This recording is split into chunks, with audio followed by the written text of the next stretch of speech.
2. Coming to you live from deep within a actually sort of muddy and also dusty and still very cool and full of mosquitoes wasteland. We are the survivors of the alt-right Keck apocalypse. The few, the brave, the bitchy, once more wading into battle against the froggy lobsters and Manifestelle hordes with Fundzerker number. Help me out here. I didn't put a number on this one. Okay. Oh yeah, it's just a because it's a Fundzerker. Yeah, just imagine we got the right title. Whatever title you want, just substitute reality and insert your own decision about whatever you wanted this to be titled. It can be that title. All right, so today we are going to be talking about wealth and population collapse. Let me just take a look over here. If you want to cue out, are rich nations doomed that bag during population collapse? Because as we all know, when everything is going to shit, the focus should be on smashing and grabbing whatever you can get for yourself. That's a bit of sarcasm. I mean, really, we should probably just try to not have a collapse, but since we're apparently not pursuing anything that would prevent that, we are indeed choosing that option. All right, I'm your host, Allison, and with me is the indomitable Brian. Boy, did I really screw that one up. It's okay. Indomitable. Indomitable. Indomitable. There's something that's happening in that word. Abominable, like the snowman. Abominable. Yeah. The abominable Brian? Yeah. Okay, all right. All right, do you have the first time code, or should I do the things? I should do the things. Well, do the things, and then we'll look. Yeah, go ahead. Yeah, okay. If you... I just had this image that we're two ne'er-do-wells attempting to start a very old car whenever. All right, so if you would like to send a message, you can do so at feedthebadger.com/justthetip. You get the full benefit of avoiding YouTube's comment enhancement system, and we get the full benefit of whatever funds you send. And if you're on Twitter, I don't think there is a way for you to send us comments that we can find. Twitter is a bit of an abyss at this moment. Hopefully it gets fixed and comments become more readily available. But if you are on Twitter and you want to send us a comment and have us address it, you can once again do so at feedthebadger.com/justthetip. We are also our monthly fundraiser at the show as a patron. You can do so at feedthebadger.com/support. Very much appreciated, because you guys are the reason why we have been able to do this for 10 years. 10 years, folks. 10 years. Despite all of the forces arrayed against us, which we have slowly discovered the extent of. So once again, if you want to support this message, and you know what? I was thinking about this because I was in an argument with a former men's rights activist. I was thinking about what really distinguishes somebody who's interested in men's issues from, I don't know, wearing it as their flavor of the day. Yeah. Do you believe that men deserve to be loved? I know that's sort of a gay question, but I do. I want there to be at least one person telling men that they deserve love. Full stop. They deserve care and compassion and love. It's crazy talk. And that is my message. I know it is, isn't it though? And that we can't solve a problem caused by blaming men more. More crazy talk. Anyway, so I want to also give a big shout out. Great endears. Great endears? Great endears, yes. I don't know. I don't know what my lips are doing today. I have no control over them. The Great Indoors for sponsoring this show. And also, if we get to it, Richard Bier for sponsoring the second half of the show. And why don't we get into it? Let's start with... All right. So we were looking at this Louise Perry video. I'm going to switch to the sources so you guys can see it. And I was there. I guess he has a time code later on in the conversation. So I don't see an actual time code here. I see what he wrote and you copied it, but what's the time code? Is it 9:54?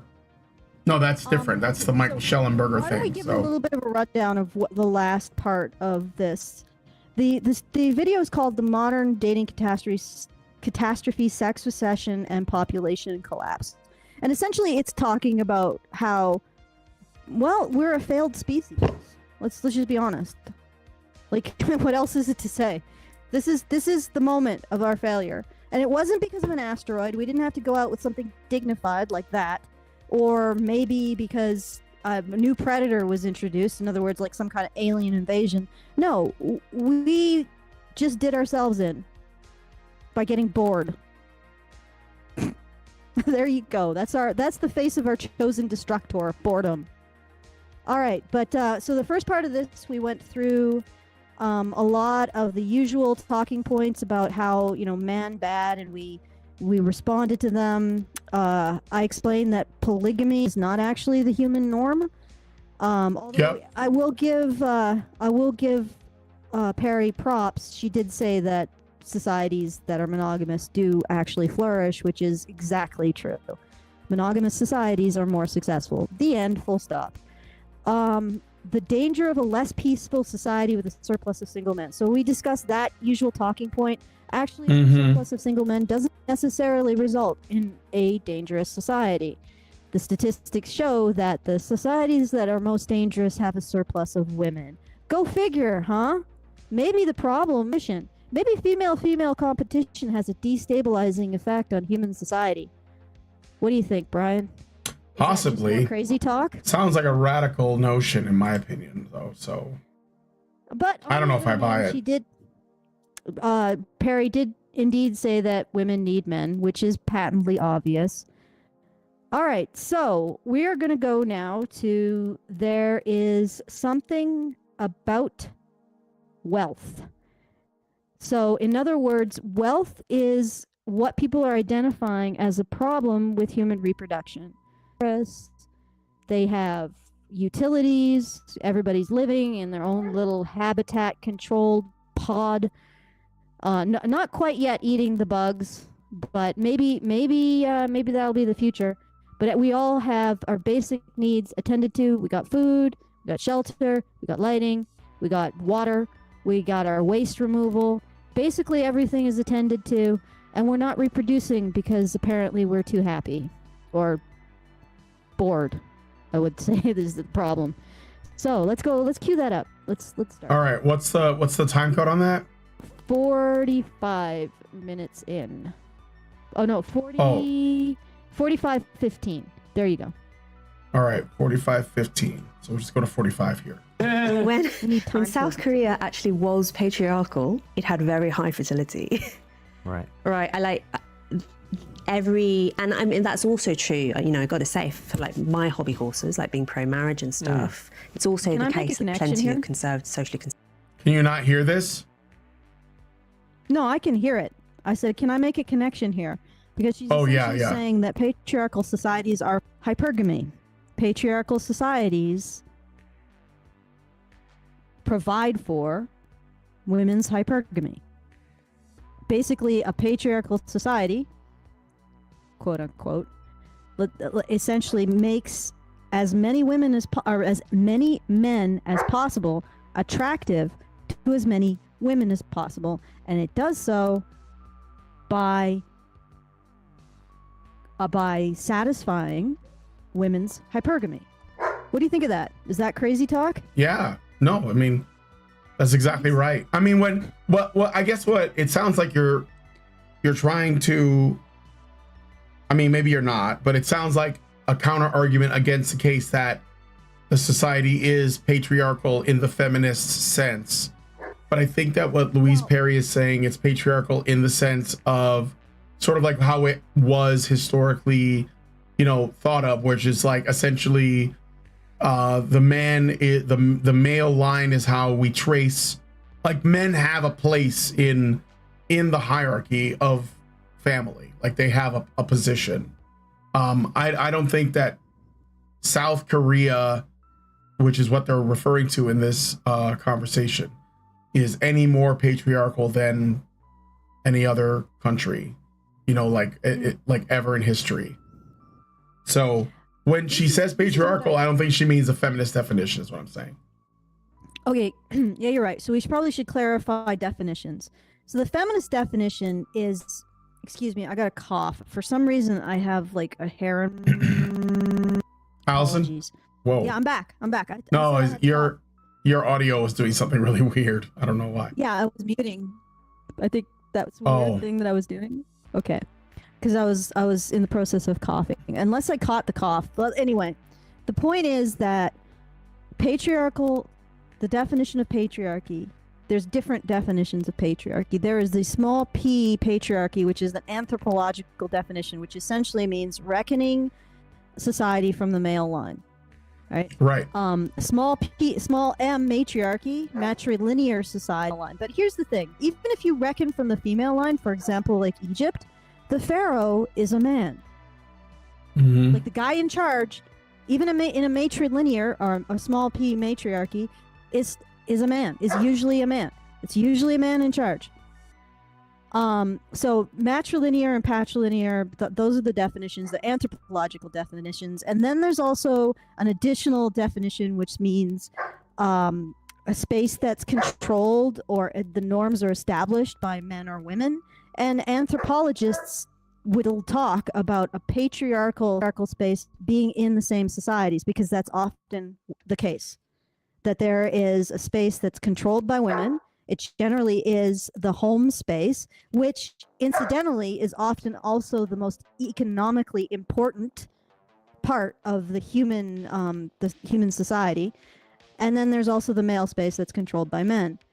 So there's that definition. And then there's the feminist definition, which is a constantly changing target as they want it to be, because that's the most effective way of controlling people without having to answer to what you're doing. Definition sort of moves between, men are obviously the ones in power, which is just an observation. Every single society, including matrilinear societies, men have been in power. To the meat of their definition, where they get the payload, which is men in power preferentially benefit men. So men in power equals women oppressed. And of course, they don't want to actually answer to that. I've had plenty of arguments with feminists in which they want to assert that men in power equals women oppressed. Prove it, because they can't.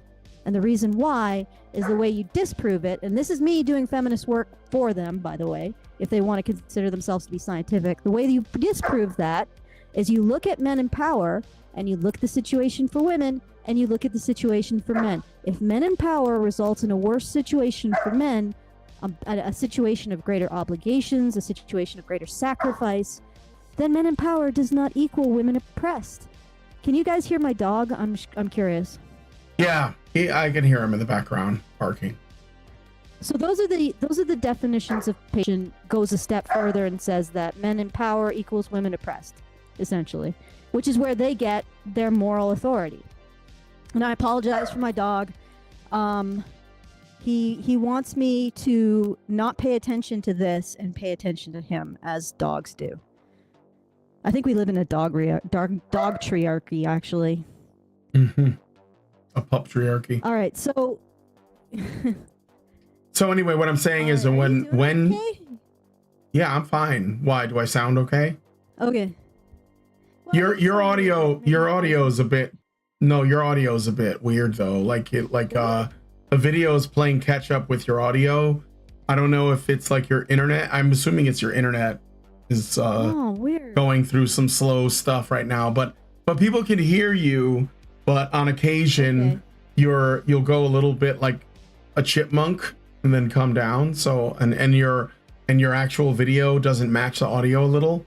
So could be your internet. I think it's out of our control.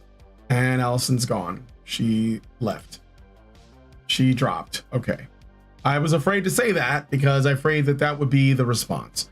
Anyway, so I guess what I'm saying is, I don't know if Louise Perry here is the kind of feminist that still believes in the feminist definition of patriarchy, but what I hear, let me go back to this. Allison is back. Let me just grab your link. No, it's okay. What happened? I actually just changed the internet settings, and hopefully this is better. Is it any better? Well, I guess we'll find out. I gotta wait a little bit, but you are back, so that's cool. Okay, so let's play some more of the video if there's nothing else. Yeah. Conservative places that love marriage and whatever are still sub-replacement. You know, it's the big factor is wealth. There's something about wealth that makes people less keen to reproduce. And there's also societies that are openly antenatal, Korea being one of them. You've got all these holiday resorts or restaurants or cafes which are strictly no children. No children are allowed. So if you're sending out that message and what you're saying, if kids are undesirable, then why would people want to have kids if they're constant? Okay, I'm pausing for the banana. Yeah, people are saying it's better. What was that? Oh, that's good. Then I fixed it. I was just gonna say that this is past the time code. There probably is an issue with, in the past, people had kids because they really didn't have the option not to. And also kids were usually a big part of the functioning of the home. So, you know, like the kids did a lot of the labor required to make a home productive and comfortable.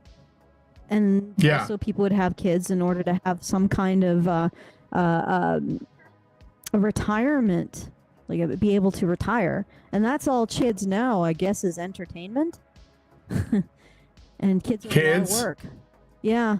But okay, I'll tell you what I think. So I haven't been in a couple of weeks, but I go to church every Sunday, and I've gotten to know the people who go there. And one thing I've noticed is that there are big families. I mean, like, there are women and men, they're married, and they have 3, 4, 5 kids, and they're not that old. It's not like, you know, these kids are little. And they know it's a lot of work, but they do it and they live within their means. And I think that the elephant in the room that's not being addressed is, it's not wealth, it's materialism. It's like, if I have kids, then I can't go to this restaurant, or I can't travel, or I can't have these new gadgets, or I can't, like, there's things that people imagine that they're not going to have access to anymore. I can't get the newest phone. I can't get the newest Tesla car. Whatever. And what I have noticed amongst women in particular today in the West is that they are more concerned about things that they want than kids. And their belief is that the things that they want are more important than a family, until, of course, they realized that they really wanted a family and they didn't need the iPhone 20 or whatever number it's on right now. And I think that what people don't want to do, and I think in Asian countries like South Korea, it's especially a big problem, because like the women there are notoriously materialistic.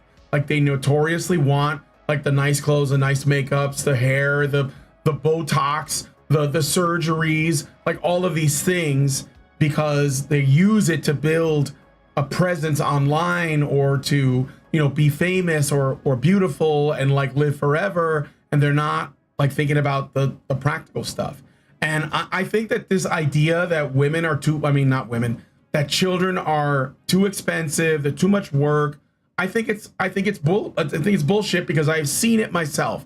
People who, like, they just minimalize what they acquire, they live within their means, and they raise families, and they do fine, and they are happy for it, and they admit that there is temptation to, you know, like, get the new phone or the new streaming service, or watch the new thing, or play the new thing, or whatever, but they just resist the temptation, or they keep it, you know, at a minimum. And I think that this is something nobody wants to do. It's like they want to, like, have the benefits of a large family and not have it affect their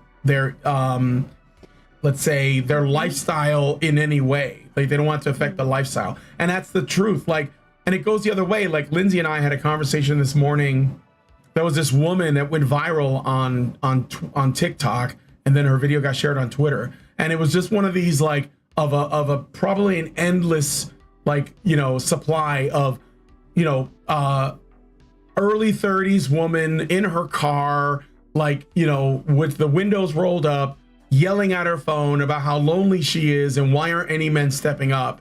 And you can see, like, there are people trying to be sympathetic, or that are being really sympathetic to this, and they're, of course, they're pointing the finger, they're saying, you know, men, why don't you wipe these women up, etc. But the woman in the video is saying, it's about me, it's me, right? It's like literally the scene from Captain Hook. It's like, you know, what is it? Mine, me,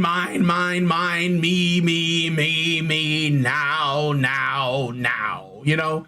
And no one sees that. And I'm like, well, why do you, and then on top of that, she's like, well, there's plenty of good men out here. Why can't I find one? Because what you're looking for is somebody who has more than you, and you have done everything in your power to get as much as you can, and you don't want to give anything up. So how can you possibly find someone that's willing to actually like work with you? It's like if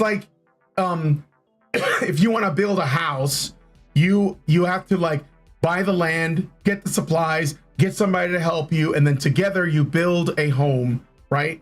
But what these women want is they want to be able to buy the home and then just like get it for almost nothing and walk into it and have it already be built with all the bedrooms they want, with running water, with electricity, with fucking, you know, satellite TV, fucking fiber optic internet, and like a yard and a pool and everything. They want it all done, and they just want to show up. And so I think that is a very, very big problem. And it's not even so much a gendered problem, but if people stop trying to think that they can have like everything that they desire and like a family or a loving husband or whatever, you're just delusional. Like, you have to work at this stuff. You have to be willing to say, I guess I won't have like, you know, the new phone or whatever. I guess I'll just not have, like, I'll buy a used car. I'll you know, have a smaller house. Like, you just, and this isn't even on the, so when Louise Perry says, I think the issue is wealth, she's really saying, I think the issue is women want men with more money and there aren't enough of them. And she won't say that. She won't just say that, because there's plenty of guys that have regular jobs that get by, and women they're just not people to them. So this is the obstacle, in my opinion. Well, materialism is the obstacle. And yeah, this idea that, but the really egregious thing is that they want the man to provide the house, the perfect house, but they also want to have their own, which he has no access to. And that's not the basis of companionship. Like, the basis of companionship is to work together. Yeah. To build something. Yeah. Because that live within your means. No, I was looking at the chat. I'm sorry. I look over here. Chat. I know, but I'm like, oh my God, it's still. But it's like, you have to work together to build something. And that togetherness is not there. They think the end to loneliness is just more of themselves. Well, that's not an end to loneliness. Like, they just, like, are they going to have a man? Are they going to treat him as a companion? Because that's how you end your loneliness. Because it sounds like they're starting off from a very personal-centric viewpoint in their approach to a relationship. Well, that doesn't end your loneliness. Okay, I mean, like, you're not going to, if you cannot cultivate a man as a companion, you're not going to have a companion when you have a man.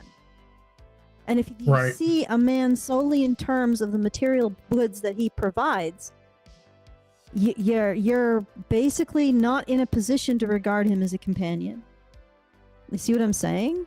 And it's like, you gotta overcome that.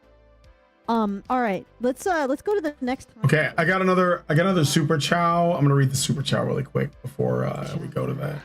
So Richard Bier gives us $5 and says, I saw a mention that sexual liberation for women was a contributing factor to the collapse of the Roman Empire. Thank you for the Super Chow. I don't know. Sure, Allison has an I idea. don't think that was. Yeah, I don't actually think that the sexual liberation, because when the Roman Empire collapsed, it was actually the Christianity. It didn't really collapse. The eastern part or the western part of it sort of was no longer tenable. It might have been partly because the barbarian hordes were getting a lot more organized and substantial, but also they were also getting a lot further into Rome because they were being hired as mercenaries. I think that what really happened is there was just a loss of investment of the average man in the system. It's sort of similar to what happened with us. It's happening with us in that the system was built by this idea of a man doing service in war but having his own land. So it's this kind of sort of small farmer model who also served in war to protect Rome. And those small farmers ended up getting squeezed out. There was no land for men to start their own plot, start their own farm and feed their families on. And because of that, the system started to be influenced by larger and larger amounts of dispossessed men, and which I think ended up with the rise of the populist movements that ended up contributing to the collapse because they contributed to the rise of dictators, essentially. But I mean, this is a really complicated topic. I don't think women had freedoms, because women in Rome always actually had a lot of freedom. People don't know that. I mean, the Roman women actually had a pretty good legal position, especially compared to what was happening with other women around the world at the time. It's a complicated topic, and we could go through it. But for example, women in Rome always had businesses. They had better inheritance rights than, for example, the Salic laws that are based on I believe the Franks. Don't quote me on that. I'm not great with names. So I mean, it's just, I think it really was the dispossessed young men who ended up really changing the political landscape, which then thus resulted in knockdown effects of the end of the western half of the empire. The eastern half kept on for a while. Yeah. All right, so let's go to... what's the next time code? Is it in this video? Yeah, it's in that video. 2847. Let's go to 28. So we're going back a little bit. This is 2847. Like, we have this term now, something is coded as right-wing, which basically means it's not right-wing, it's just a bunch of dickheads in the media think that you shouldn't talk about this issue. It gives right-wing vibes. Right. Yeah. Which, so why is this coded? We can't talking about the sinking of High Brazil, essentially. Yeah. Wing. You know that illusion really is from Eric the Red. It's from Eric the Red. Eric the Red, basically High Brazil is like Atlantis. Oh, I see. And High Brazil ends up sinking, and while they're sinking, they're having a meeting about how they can't possibly be sinking. Because we can't talk about the topic of us sinking because we have never sunk in the history of High Brazil. So that's what the media is doing. It's like we can't discuss the issues because that would mean we might be criticized as the institutions causing them. Okay. All right. So yeah, let's go. Question: why would the most affluent people and comfortable people who have ever lived in the history of the world decide that actually having babies is bad and is onerous and is? I mean, because what you'll hear so often, right? And there's a little bit of truth to it, but I think it really misses the mark. Is that people can't afford to have children, which means translates as people can't afford to maintain the lifestyle associated with having two incomes and no kids. Well, they don't want to sacrifice their own lifestyle, but yeah, want to play more of it? Yeah, well, I mean, honestly, I think we can play more, but I think she just basically reiterated what you said. Yeah. The problem is that people don't want to. People, and by that I mean women, don't want to give up the lifestyle that they look. look at how many divorces, okay, just as an example, is how I know this is true, in my opinion. When there is a divorce, and a woman could have come from nothing and married a millionaire, but in the divorce, she insists on getting half because what?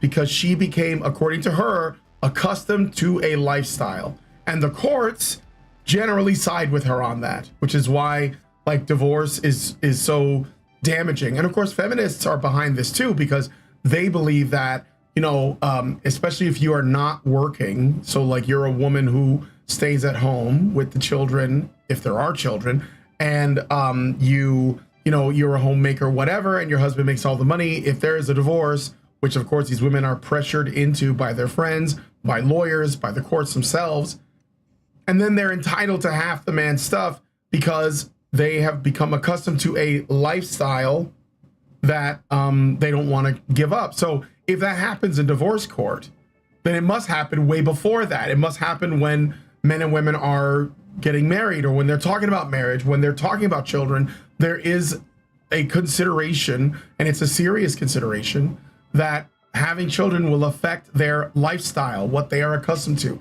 And this desire for personal comforts is the problem, because I think that it assumes that, and women assume that the purpose of their life is to be happy. And it's not. The purpose of your life is to be useful. It's something that I'm going to keep saying when I get a chance, because it's true. And I know that sounds like no one should be deserving of being happy. But what I'm saying is that the ability to postpone like whatever your immediate gut reaction to like wanting stuff is actually going to be more rewarding in the long run. But we actually expect out of men, by the way, we expect men to postpone their happiness, to like set things aside. That's why when guys, you know, if they play too many video games, people shame them for that. If they watch too much porn, people shame them for that, because men are not allowed to indulge in their passions in the moment. They have to postpone. But women, that's completely, they can totally do that. Have all the vibrators you want, go out as often as you want, leave your kids at home, whatever, right? Like there is no like the same pressure doesn't exist. Yeah, there's the pressure's not the same. So yeah, eat whatever you want whenever you want to. For indulging in momentary desire. Yeah, and how would that, like, how wouldn't that affect a woman's choices in life about whether or not they want to essentially make themselves unhappy by carrying children? And I don't know if Louise Perry says it in this video, but who gave women the idea that children are oppression? I'll give you a hint. They call everything that affects women oppression. So, well, the other thing is, I was thinking about, you were talking about the families that you know in your church who've had children. Mm-hmm. How they're doing it is like they feel and my own purpose. And my own extended family too, like my cousins in Texas and my cousins and extended family in Boston. They live within their means. They have kids. They just don't buy as much junk. So, but what I was going to say is that they have a sense of purpose. I imagine the young families in your church feel a sense of purpose to having children. And I think oh yeah, our society has fallen down in actually giving people a sense of purpose. If anything, it does the reverse. Not having children is seen as having more purpose than having children. But let's continue this. Let's finish off. All right, this play some more of this. Kids when they have kids, which is absolutely true. And it's also the case that obviously house prices in many urban centres are incredibly high, and there is downward mobility. Like the baby boomers were pretty much the peak in terms of affluence and comfort. That's true. But it's also kind of crazy because it's literally the opposite trend globally. The poorest countries have the most kids, the richest countries have the fewest kids. And actually that is the single best predictor of people having children, is crossing the certain threshold in terms of GDP per capita. It's somewhere like $5,000 to $10,000 per person per year, which is not very much, right? Like countries that are below replacement now include countries like Nepal, like Sri Lanka, like much of the Middle East, much of South America. You know, we're not talking just. You know what that is? What that actually reflects? It actually reflects the destruction of the home. Yeah. And what I mean by that is it reflects the destruction of the home as an economic unit of production. So when people get attached to this money, they're no longer focusing on the home as a source of survival. They're now focusing on a currency as a source of survival. Usually what follows from that is women leave the home as a unit of production, which I cannot emphasize this enough. People don't realize it because they're feminist bamboozled. The home was an economic unit of production. It was why human beings survived for most of human history. Even the hunter-gatherers needed the tent, I suppose.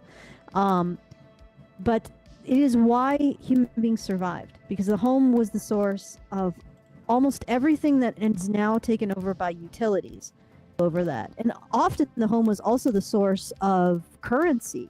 For example, cloth, when it was used as currency, and other forms of tradable goods. So the home was the driver of the economy. And in these countries that aren't yet on the dollar, the home continues to be the strongest part of their economy. And that's not necessarily a monetary economy, but a productive economy. And then when they get more, and they have more encroachment and there's a huge investment to try to push the dollar as far as it can go in all of these other countries. Once they do that, once they've removed women from their traditional economy that they controlled, so this is a woman-controlled economy. Once they have eradicated the woman-controlled economy and now have the women in the fiat economy, then those women are directly competing with the men, and then we see the reduction of the fertility. I think that's what's actually happening, and so it's like, and also we see the reduction of children as being valuable, because the home doesn't just employ women as the bosses, the foremans, the CEOs. That's what women are in the home. It also has children as part of its labor force. So children will be doing jobs that don't require a lot of necessarily skills, necessarily like labor, in a safe environment. But that's gone. So children no longer are valuable. What I mean by labor is a lot of the labor jobs when the kids are in the home are not necessarily onerous. And they're under the supervision of an adult who cares about them. So it's like, I mean, I don't know if public school anymore is quite as kind to children as just staying home and doing like spinning or taking care of the lambs or hoeing the garden or whatever else, You see what I'm saying? But children are no longer valuable in that way to the home economy because the home economy is gone. The woman-controlled economy has been fiat in the name of empowerment. Yeah. Okay. There you go. That's my weird thought for the day. Let's All right, let's play some more of this, or no, let's move on. Let's go. okay, to what's the next one? Amish and fertile pilled at 3824. Mm-hmm. She just said something that I've already said, but okay. Very well. Like the Hungarians had nudged their birth rate up a little bit. They're nowhere close to replacement, though. I mean, what's very likely to happen, maybe sooner rather than later, is that very fertile subpopulations are obviously going to flourish, and generally very fertile subpopulations are the very religious and the very conservative. So to some extent, we've already seen this in Israel. That Israeli politics has moved to the right. It's widely remarked upon that it's moved to the right quite significantly in recent decades. And probably the reason for that is it's because the most liberal Israelis have been having the fewest kids and the most conservative and religious Israelis have been having the most, and that's starting to show. So that will probably happen everywhere. There are these projections about what proportion of the American population is going to be Amish in like 200 years. Yeah. And this is a basic fact about society. Those societies that have women who are attracted to men are the ones that survive. Which is why I say that the reason why women will lose their rights has nothing to do with the red pill bros saying repeal the 19th. And it has everything to do with the fact that women are not attracted to men who preserve their rights. Like, I don't know how else to say it. Like, you look at how women talk about the men in them the most amount of political, social, legal freedom in all of human history, and they despise them. They say, we'd choose a bear. It's like, well, okay, but what you're actually choosing is the caliphate. Yeah. Like, Well, those are, I mean, like, but that's what's going on. Like she said, you know, Israel is essentially an ethno state. It's so right wing at this point, and it is a flourishing population because the left wing Israelis are having fewer kids. They're dying out, and the conservative ones or the Orthodox ones or whatever you want to call it are having more kids. And when you look exactly what's going to happen. yeah, so it's either going to be you're going to be living in a Mormon state, an Amish state, a Jewish state, or a caliphate. Like, Yeah. you know, I mean, they talk about the Handmaid's Tale, and I don't know if the Handmaid's Tale covered this step. Essentially, liberal women have no interest in men, do not have children, and then be in their own country. Either that, or the system simply collapses under the weight of their poor choices. Because this is another thing that I've noticed, especially about women who have absolute contempt for men. yeah, They don't understand systems. They don't understand how systems work. They are, as you said, in the moment. They're about how they feel in the moment. They're about, as one of these individuals says, they're about beauty and emotion. Well, beauty and emotion doesn't run a system. Like, you have to put yourself to the service, and men understand that instinctively. They understand that. They are able to conceptualize the system as something vulnerable that they have to sacrifice to maintain. Women really seem to struggle with that. And that inability, coupled with having power over the system and getting the system what it needs, probably will result in the system being imploded at some point. If you don't understand how the system works, you don't understand what it needs, you think that your momentary interests are more important and you have power over it, you're going to destroy it. Right? That's what's going to happen. So if women lose their vote, it'll be because women are not attracted to men who support their rights. And you can even see this, like, remember all the feminist articles about how feminist men aren't attractive? It's like men exist on a spectrum from patriarchal dominance, which is most attractive, Gorean, and a feminist man who is least attractive. And it's like, well, that's going to destroy you. The fact that you as a do not find men who support you as a liberated woman, as an individual of moral consequence, you don't find that attractive. Well, that means you're going to be outbred by women who openly find, and support the patriarchal norm. Okay? And if that's not what's going to destroy your ability, your rights, it's because you are going to run the system that grants you your rights into the ground. In both cases, it's not going to be because of men's actions that women lose their rights. It is going to be because of the society that grants it. And this is a statement that I don't know if women really understand, because it's hard. What I see is it's really hard for women to step out of the notion that what they receive isn't a result of men's choices. You know what I'm saying? Men's choice to give them A or their choice to give them B. And actually it is a result of their own actions. That's really, like, they really, really, really struggle with that. And there was this one sci hack, I think, guy. He described how he had psych hacks. Psych hacks. I know. I like him. Go ahead. He described how he had a girlfriend who did something offensive, like he found personally offensive or was upsetting to him, that he felt was uncharitable or whatever reason.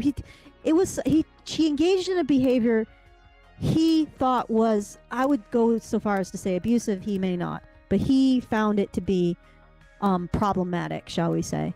And he told her, he pointed it out. He said, this behavior is wrong. I'm not tolerating it. And instead of seeing the behavior, She attempted to assuage his negative emotions by offering herself sexually to him, which he lost all respect for her. He rejected her and then left. Because she wasn't addressing the behavior. But this is something that women really struggle with. It's the behavior that needs to change, not people's feelings as the result of your behavior. Right. And that is something that is absolutely critical for people who want to understand how to maintain systems. You cannot just focus, because the system doesn't have emotions. You have to focus on your behavior and its effect on the system. There's no, you can't, okay, the economic system, how are women going to go up to the economic system, starfish, and say, I'm sorry, we didn't incentivize the people who are actually keeping you running. I'm sorry. That's not going to happen. You have to change your behavior if you want it to continue. And women struggle with that because they have a difficulty in seeing themselves in terms of their actions as opposed to their experiences. Right. On out thing. But I think it ties into this particular point about how societies that are patriarchal, alleged, quote unquote, are the ones that are going to survive. And it's because, honestly, the women in them are taking responsibility for the perpetuation of those societies. Let's just be frank. Yeah. The women in your church are taking responsibility as mothers and wives. The women in Israel are taking unbelievable levels of responsibility for their society. Now, let's set aside all of the politics. The fact that Israeli women all compulsively in the military says something, that they're willing to do that. And despite all the patriarchalism of the Middle East, there are also women in Islamic states who are willing to serve in a very similar capacity for those political organizations. And they're Kurdish women who are willing to serve. So there are women in that place that are willing to put everything on the line for the systems that they're part of. And those systems are going to survive because those women are willing to sacrifice for them and they're going to survive. So any system that gets women to take responsibility and make the necessary sacrifices to maintain it has a future. Apparently liberalism has none, but it's very convenient. You'd certainly get a nice big bag while it's operating. All right, I will step off the podium. All right, what's the next time? I'm gonna play more of this, or there's another time code? Yeah, let's go to another time code because this is a little bit. I think low fertile populations. No offense, I don't think that that's something. There's a time code. Low fertile populations aren't innovative. I think that. Well, no. Let's finish this time code. Let's finish it. All right. I know it sounds funny, but like they have a lot of kids, and they're pretty good at retaining their. They're pretty good at sustaining that fertility. So that's going to be the big thing. And then, of course, the big question is like, what would an America run by the Amish be like? I mean, we can assume less interested in technological successful progress. I don't know about that because, I live not far from an Amish community there, and the people, there's some interesting things about the Amish that I didn't realize. They almost have no cases of children being born with autism, or they have like very low cases of like autism and other sort of disorders. They're very healthy people. Obviously they grow and eat their own food. They don't really they're not really repelled by technology that much. There's a place that I shop at sometimes when I drive out to the next town, and it is a sort of like a restaurant slash grocery store run by the Amish, and it's all stuff that they make and they import and they do themselves, and they use phones and cars and the internet and electronics, so they're not Luddites to that degree. And there's a guy that goes to my church, his name is Lou. Here's another thing about the Amish that's interesting, is that they are tremendously long-lived, and Lou is 95 years old, and he goes to church every Sunday. Now he needs help walking, but he is one of my favorite people. When I see him, I say, hey, Lou, and we usually talk for a little while. and he has all these stories to tell because the dude is like 95, and he's, you know, sharp as a tack. He's still like got a good sense of humor. He's just like, his body is breaking down because he's so old, but like, it's actually pretty amazing. And I think that there is something like what we're talking about is not a simple one-to-one because of our history. Like, you know, what were the older generations doing? What's changed, you know, in our society? What's changed in the food that we eat, in the water that we drink, in the media that we consume, in like the energy that we use?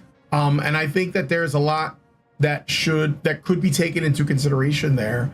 And I also don't think that it will result in like everyone becoming like the Amish, because I think that there's a lot of cases where young people that grew up in Amish communities, you know, they have this thing where they go to the modern world and look around, and, you know, sometimes they don't come back, sometimes they do.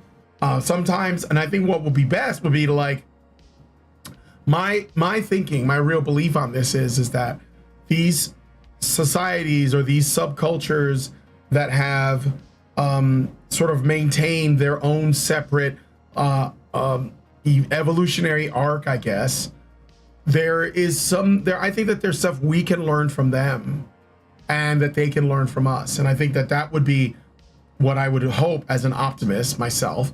That is where it would probably go.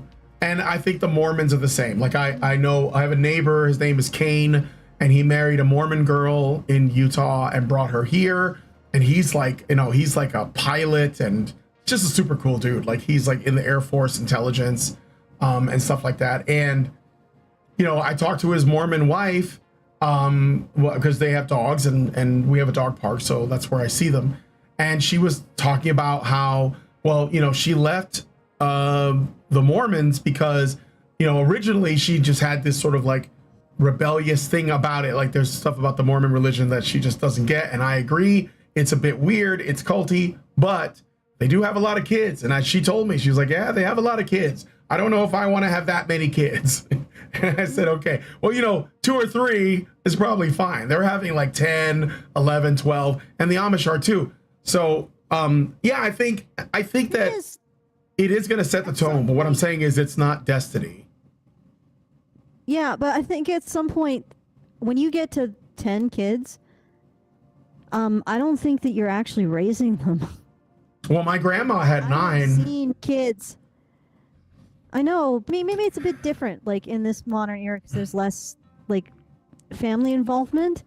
But when you get a large family in the situations that we are in now, I've seen this. Some of the kids end up really like they're almost like orphans in the level of neglect. So I'm thinking like, no, we don't need 10 kids. I mean, I think that in the communities where there are a lot of kids, there is like a lot of involvement in raising them. It's not like it's just on mom and dad. Like it's everybody in the community, it's extended family, etc. But just something I've seen. Yeah.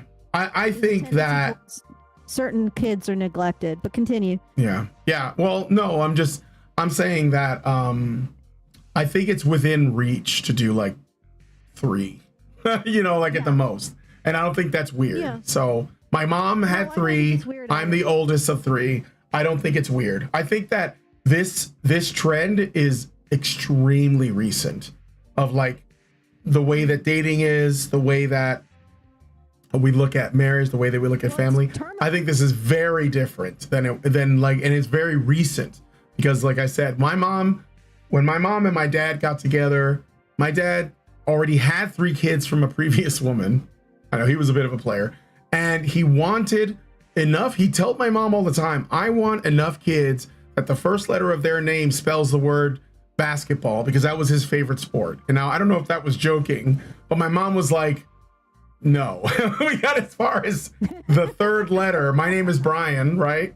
So that was the B. My brother is Alex. And then we had a 3rd brother, and I threw a monkey wrench into the plan, because I told my mom, you know, I wanted him to be named Elliot because we had watched E.T. and I liked Elliot, the name, a lot. And my mom said, yeah, I'll name him Elliot, and I'll say that it was your idea. And then my father was like, you ruined it. You know, he wanted to call him something else. I was like, so anyway, my point is that the idea of having a lot of kids is kind of, as that being like really strange is, I think, a very recent phenomena. And I think it's worth looking at that, because we're looking at what we've been here for thousands and thousands of years. And only now are we like getting to the point suddenly, yeah, we're just like, no more, right? I mean, it's just kind of strange to me. Yeah, we basically get to the point of ultimate success as a species, and then we're like, yeah, let's just cack ourselves.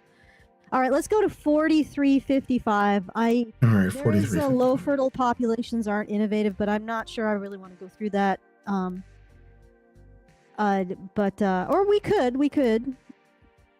No, that's okay. Mass and not managing it. It's that people are not mostly the thing that's going wrong is people not getting into relationships within which they want to have children. Like, that seems to be the bit of the sequence that people are faltering at most often. Which is why the Hungarian idea of getting people to marry seems to make a difference. Yeah. And yeah, I mean, again, it comes back to things like the pill, like disrupting that sequence. I think clearly there is also just something about wealth. There's something that, you cross this threshold. We've already gotten to that time code, but the pill and the I think the pill has had biological effects that people are not talking about enough. I know that we have. Aiden Paladin has talked about it. Even Sydney Watson has made a video about the effects of the birth control pill. But it is causing, women are waiting longer. I would say the economy is a problem, but only because women entered the workforce. Like, I mean, they were always able to work. What I'm saying is that there was a push to like get them to enter the workforce en masse, so that, Rockefellers and fucking Vanderbilts could like pay them lower wages. And all of a sudden women have brought down the average wage by entering the workforce. And I think it had an effect, and then they could tax double the people. So we're like feeling the effects of stuff that started before we were born. But I don't think that that's out of reach. I think that people can just, again, if we can do like 1 or 2 generations where people are living within their means and not trying to get all of it and resisting the temptation to be a materialist and have some kids and pass those values on to them. I mean, literally, that's what the Amish are doing. But we don't have to go that far, but it's something like that, right? And I think that it could be reversed. I mean, I honestly do think that. And then we can like end the Fed, get back on something material, and stop printing money. Stop printing money. But also, before we do anything really drastic, why don't we just get rid of usury and credit and banks? Sorry, go ahead. Well, that's pretty drastic, but why don't we just get rid of the messaging about how men are the worst investment ever for a woman? Yeah. Like, a relationship with a man is a bad idea. Like, if the problem is maybe we could stop telling men or women that they should choose a bear instead of a man. Like, that might be the nice place to start before we do drastic things like getting rid of banking. I mean, yes, I totally agree. We should get rid of printing money. That's ridiculous. But before we get rid of usury and banking, or women's rights, or the 19th, why don't we just stop pretending like men are horrible for women? Like, why don't we just stop that? Although I would say that all of that stuff is very much connected. That's revealing like too much power level. No, I agree. It is connected. But anyway, all right. So the next one. Money what's the is next overrated. That's a good segue point. 4714. Money is overrated, but that housing market though. 47 41. 41? Oh, okay. No, 14. You're right. Oh my God, what are you talking about? Bingo. One of the things about that I think we increasingly need to talk about in modern society, which is I think we live in the age of money. And so we've forgotten that money isn't the most important thing. At the same time, as I think it's fair to say, I was having this conversation with somebody last night. Here's just real quick, and I gotta add this in here. I don't think they're gonna say this, but the truth is that men only think money is important because it attracts women. That's the primary reason. Now, of course, Men like things like having shelter and clothing and food and maybe entertainment. But I think that generally men are really good at living like at the bare minimum. But the problem is that a man that wants to attract a woman will not be successful. And it's not this is not saying all women are gold diggers. This is saying that even a woman who is not a gold digger has an expectation that is well above what men would have for themselves. And so when he says, well, we got to talk about like why money isn't the most important thing, what you got to say is that it's women that find that it's important. Like you have to say this. You have to say this. You have to say that it's not men that are like, I think that a man who spends too much money on flashy little things is a rare thing, and it's actually more feminine. And yes, I include people like Andrew Tate in that. I think that when he gets all the jewelry and the watches and the rings and the chains and the expensive sunglasses, he's doing it because it is a symbol of his status. But to me, it's feminine to do that. Like, this is what I think. But yes, it is like men get nice things because women want nice things. So this is like important thing that they're not going to address. And it's not a dig against women. I get it. I know why. They want to know that they're going to feel secure with a man, and a man who has resources is going to give them that feeling of security. You might think it's mercenary, whatever, but it is the truth. And if we're going to talk about trying to like address this as a problem, then you have to be honest about what the problem is and where it stems from. Okay, let's finish. Okay. Like, I'm a first generation immigrant, so I came here, I didn't have a family network. I spent the first 10 years of my life kind of struggling to make my way, no inheritance, blah, blah, blah, blah, blah. And I've basically had to create this with Francis and build a pretty successful career in doing what I'm doing to be able to have what baby boomers in America had in the 60s on one income. Yeah, I know. It's terrible. Do you know what I mean? Completely. So basically all I ever wanted was to have like a house and kids and to be comfortable. And that's really it. Yeah. And now... Yeah, that's literally most men. That was me. Like, that's still me. I like a house and kids, and that's it. Like, I don't want to be in the BlackRock boardroom deciding how to engineer society. I don't want to go to the World Economic Forum meetings. That's weird, crazy shit that like very small percentages of extremely powerful and bored people will do. I want, like, when he says that, it's like, yes, that's what most men want. That's literally what most men want. In fact, I think that there's a lot of men that will be fine living in an apartment for the rest of their life and wouldn't even like think that a house is absolutely necessary. But I think that if they could like get what they wanted, it would just be that. It would be a house, a wife, some children, maybe a dog or a cat or a hamster or a snake or whatever you're into. And that's it, one car. Like that's it. And it's like, I don't know, he thinks that it's weird, but it's not. It's literally not. It's just that we're in a position where that is out of reach because of all the stuff that we talked about with money and women and stuff. So nowadays, to do that, you have to, like, if you want to live in London, you basically have to be a millionaire. Yeah. Right. No, I agree. And like, and I'm living it as well. Like, I totally get you. Yeah. The thing that I always try and remind myself of is like, it's harder than it was for my parents, for your parents. We're still safer, more comfortable, richer, whatever, than like 99.9% of people who have ever lived. Yeah.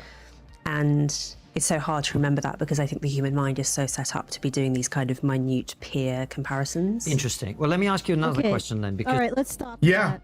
No, that's true. That's the problem though. Like, too many people don't take a moment to be grateful for what we have, even though we have all these problems. It is 100% true that we live in the most affluent, the safest, the most resource plentiful, the most technologically advanced, and with the internet, like, this is beyond anyone who's ever lived before us, and we're squandering it. And I think that's the real issue. But go ahead, Alice. Okay. Well, first of all, I'm going to ask that we go to the next time code at 4943. But I agree. I think that for the most part, she is not as bad as the two men. Oh yeah, no. These two, Starting to those get two it. guys are very, they're very much in the midwit category, in my opinion. Okay, Well-intentioned but she's midwits, moving but towards getting it. she's moving towards Okay. it. Yes. She's moving towards getting it. But however, the real rub is Fertility is a woman. Mm-hmm. And the thing is that what I think women, why they fear this, is because of what I talked about earlier, with the whole being unable to see things in terms of changing your actions, that your actions have to change. Because if you think about it, how does an army run? The men in an army have to take particular actions based on particular stimulus. They can't think about how people feel about things, right? That's the most clearest example serving a system, and there can't be any time spent worrying about feelings or dealing with feelings in an army situation, because any time spent doing that is people getting killed, essentially. Yeah. Right? So they have to learn how to focus entirely on their behavior, which I think is a lot of what boot camp is about, a lot about what they need to do in this moment as a response to that stimulus, right? And boot camp is about removing that kind of indulgence in your own personal swamp, as opposed to recognizing that every second that you do that is another person dead, another man dead, right?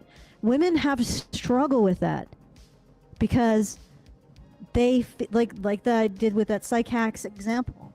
They think it's about the emotion. They think it's about the emotion that the behavior causes, not the dysfunction of the behavior. Right? Yeah. So you call out a behavior, and instead of saying, "Oh shit, I did that," they will try to get rid of their negative feelings about it, right? So what will they do? They will Tone police. deflect to a justification, like, well, I did this for this reason. And it's like, well, but it doesn't matter your reason for punching the infant in the head. You still did it, and it's still dysfunctional. Then you need to stop. And they'll deflect to a justification. They'll attempt to bribe. They will tone police, or they will Darvo and make you the problem for making them feel bad about their behavior. You know what I'm talking about? Anything to actually say, yes, I did that. That was wrong. I am going to not do it again, or make an effort not to do it again. And can you maybe even can you help me with that to remind me when I'm engaging in this behavior, this dysfunctional behavior, so I stop it, right? And the difficulty is identifying with the behavior as an aspect of self, and identifying with the consequences of the behavior as an aspect of self, right? And that is something that women need to learn from men. I mean, I really think that's what the Bible is getting at when it says that men are the head of women and that women submit rather than obey. It's in that I would say there's an aspect of women need to learn what men understand almost instinctually about operating in a system. They need to learn it from the men in their life so that they can employ it themselves. And it's more about women, you have something to learn from men. Women, you are not complete in and of yourself. There are things that men understand and do that you can learn from. Otherwise, the system that you operate within does not work, because you have the ability to destroy it, right? That's what I think that's about. And it's not like they frame it as, oh, patriarchal dominance, but it's not. Or even masculine superiority. Because men have something that women don't, that means masculine superiority. No, it just means that men have something that women need to learn from. They created this system. Maybe they have a better understanding of what's necessary to maintain and run it. Learn something. Yeah. You know, stop making excuses for why men explaining things is immoral because it makes you feel bad. Oh, and the other thing that women do is just give up. Like, for example, when there was this one study on interviews, and women were actually rated higher with interviews, but they gave up when they received criticism. So instead of saying, oh shit, that criticism feels bad, but I'm going to tins, they would focus on that criticism makes me feel bad and leave. Like, so what are the solutions? Somebody says to a woman, hey, that action is inappropriate. What are women's solutions? Tone police, Darvo, escape, which is complete failure, deflect, attempt to bribe the person into feeling better about whatever's happened. You know, that's actually the least offensive of that. Ironically, the psych hacks guy offensive response to identifying a woman's behavior as a problem, which is for that woman to think, well, I upset him, therefore I should make him feel better, as opposed to addressing the behavior. Right? And although Right. he's really hardcore, because he's like, no, nothing but accountability. I will accept nothing but accountability from my women. Goodbye. I reject your starfish and leave. Like that guy's really hardcore in a lot of ways. Yeah. But anyway, so okay. The next clip? Yeah, We didn't play it yet. Okay. My husband accuses me of being a collapsed-tard. I saw in the paper recently, I think it was a Lancet, had a piece on low fertility the other week, and it mentioned the fact that the global population has not shrunk since the Black Death and is now set to shrink quite soon, which makes it sound very frightening, right? It is worth reflecting on the fact that, yes, I mean, normally a failed population species. only shrinks because of disease, war, famine, some sort of disaster. That's not true for us. Like, the reason that our Maybe population feminism is is a set to shrink disaster. is because people have just, don't fancy having kids. That's not true. It's not women. It's not men. Men want kids. They just don't want men don't want kids with crazy ass histrionic women.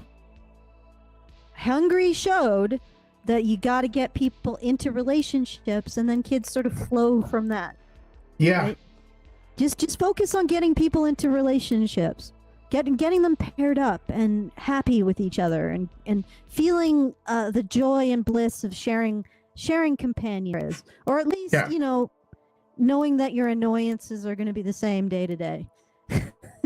Let the instincts take over. Yeah, like just get them in relationships, let the instincts take over. So, and Hungary shows that. So is it like, don't worry about getting people having kids. Well, Worry about getting them into relationships.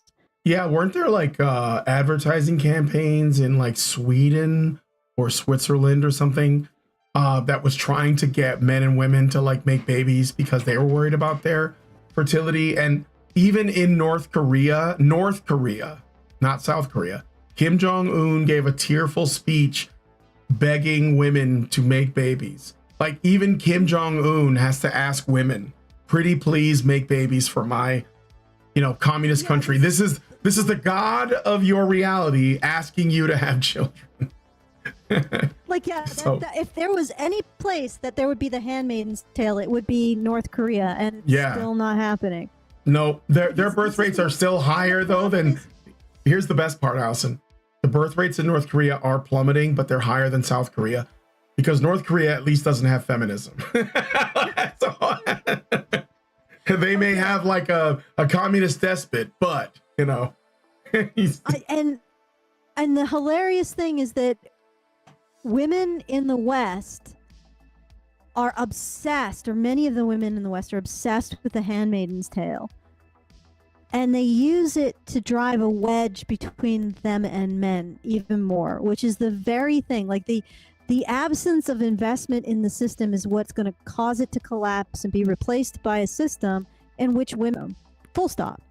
Which means you got a bunch of patriarchal options, ladies, because you will not invest in the system of liberal democracy that grants you your rights. Simple as that. It's Yep. going to be your inability that causes this. Don't give me this shit about the Handmaid's Tale. This is just deflection. Again, it's women are engaging in a behavior. How do we deflect from taking responsibility for that behavior?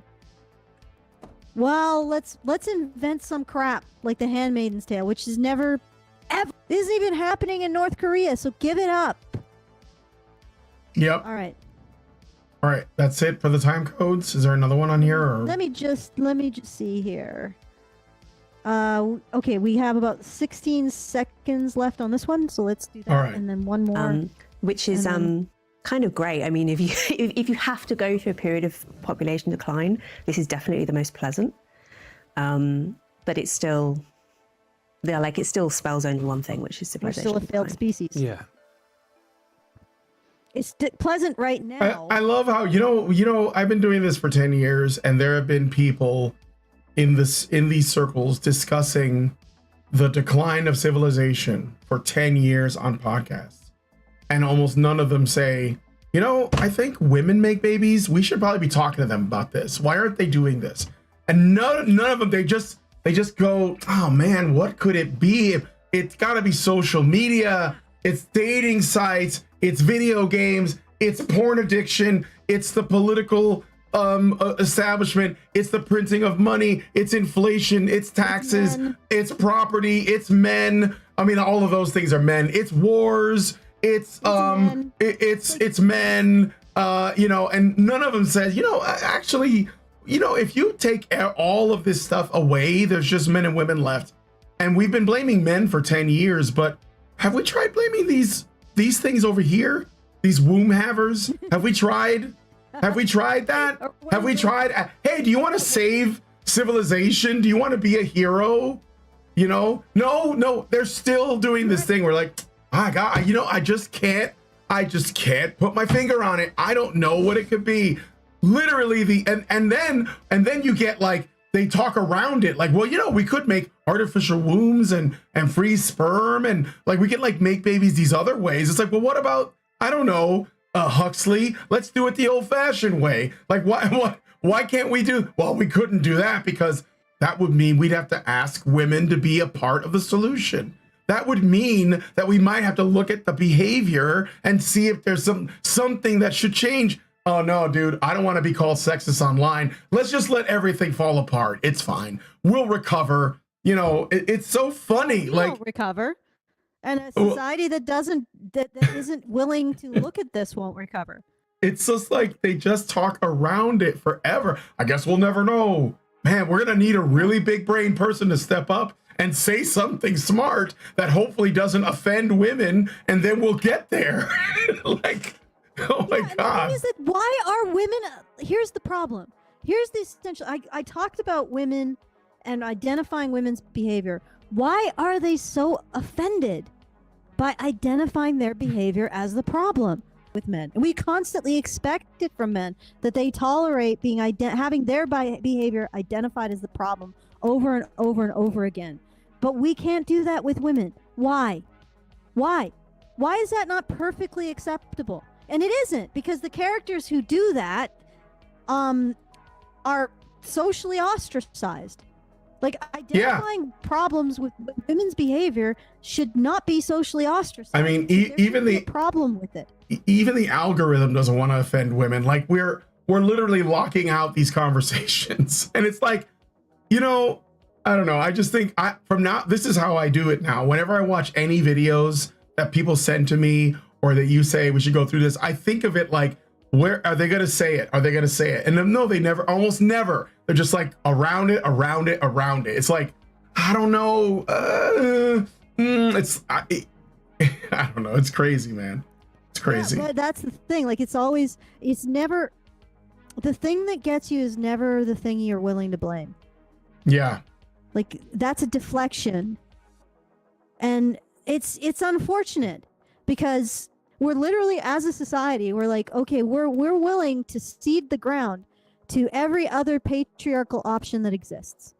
We're willing to cede the ground to the caliphate. We're willing to cede the ground to Jewish patriarchy. We're willing, fundamentalist, like Orthodox Judaism. We're willing to cede the ground to them.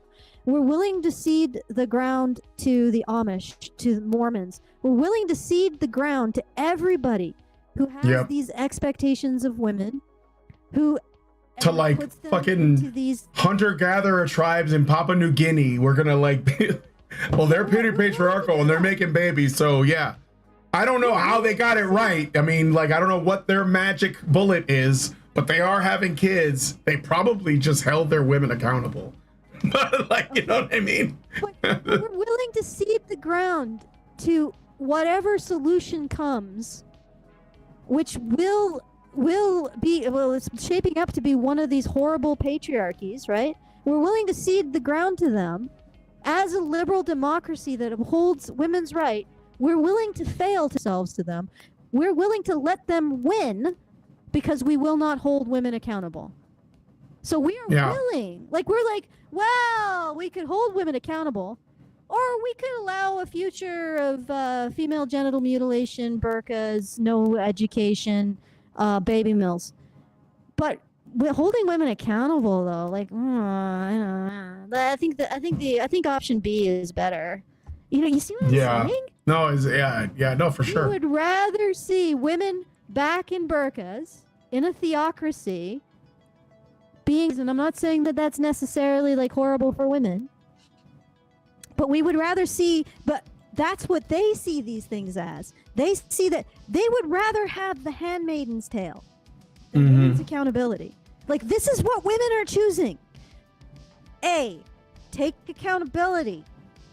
Okay? Yep. Start figuring out how to find the men who uphold your rights attractive, and stop saying things like, well, we'd prefer a bear. Like, stop saying shit like that. Just find the men who uphold your rights attractive. So that means you got to find those feminist men. No, that sounds weird, but it's true. Like, they're the ones who are most likely to uphold women's rights. They don't find them attractive. You got to find those men attractive. You got to hold yourself accountable for the effects of your vote on society. You've got to do that, or you get the handmaiden's tale. Accountability or the handmaiden's tale. And they're choosing the handmaiden's tale while saying how horrible that men are forcing them to choose the handmaiden's tale. It's like, no, you're choosing it. You are making the decision every time you find a man who upholds your rights less attractive than a man dominant patriarch. Every time you refuse to invest in the culture, the liberal democracy that gives you your rights, you are choosing what you fear, which I'm sure is not actually going to come about, but that is what you're choosing. Yeah. Like, do you get what I'm saying? It's like they're making this happen. Yeah. And it's frustrating because I don't want to be along for the ride for this bullshit ride. All right. What's next? Okay. So 58. 58 what? 5819. There's something about individualism. That's a problem. You know, Britain had the first industrial revolution, right? And we also had birth rate decline earlier almost than anyone else. And so we're, you know, with the exception of some of these Northeast Asian countries, we're further along this road than anyone else. And one theory as to why Britain had the first industrial revolution is because we abandoned clannishness earlier. We basically invented individualism, right? And then exported it, of course, to, you know, America is now, of course, famous for its individualism. America was originally a British colony, right? So it's all the same culture. Individualism is absolutely amazing for wealth generation. Absolutely amazing for encouraging people to be mobile and innovative and entrepreneurial and all the rest of it. And, you know, for a long time, like, that allowed British people to dominate the world because we had the combination of individualism and also high fertility. I mean, for such a long time, Britain was a net exporter of people. We talk so often now about mass net immigration. We had net emigration for centuries because we were sent. I'm just pausing for the banana because it's going for a while. But is this the whole thing, or is there more? Did he give like an end point? Well, I mean, British society at the time gave women a sense of manifest destiny. So, I mean, that's like, and you're right. And the other thing is that the way that this conversation always goes down is that it's forced into two dichotomies. When we talk about women's accountability to the society that they say benefits them, right? They force it either into you uphold women's ability or you are creating the handmaiden's tale. Or Yeah. there's no like when we were on that Wick stream, I said, is there not another option? Can we not just see another way to get the average man attractive to the average woman? Like, does it always have to be like forced anything? Like, can we not be creative enough to figure that out? Or women to figure it out?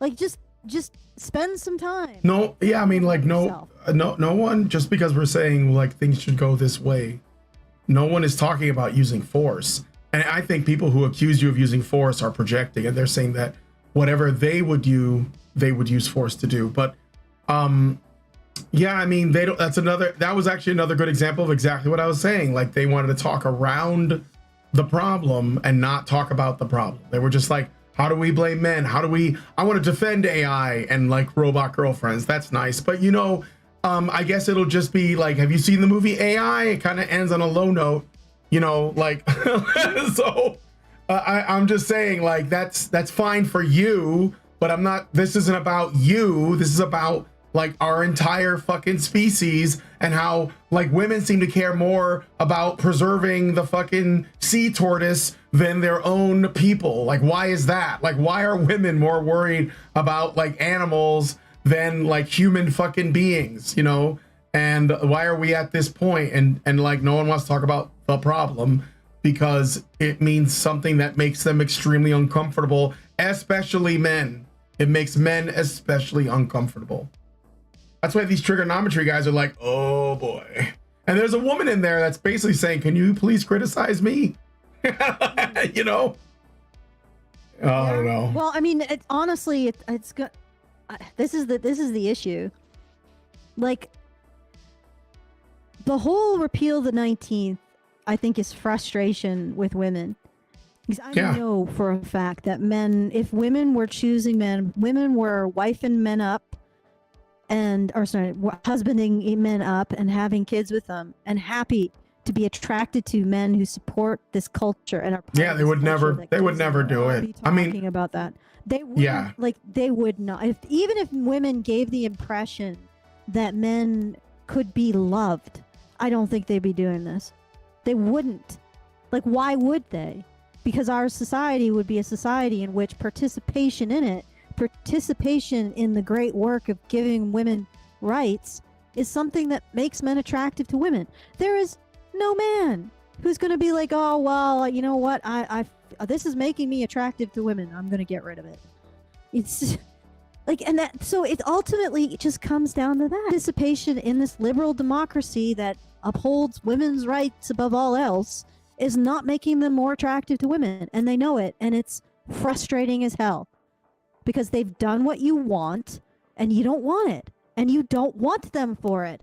And yeah, that is a bit like, what is it, nice guy-ish?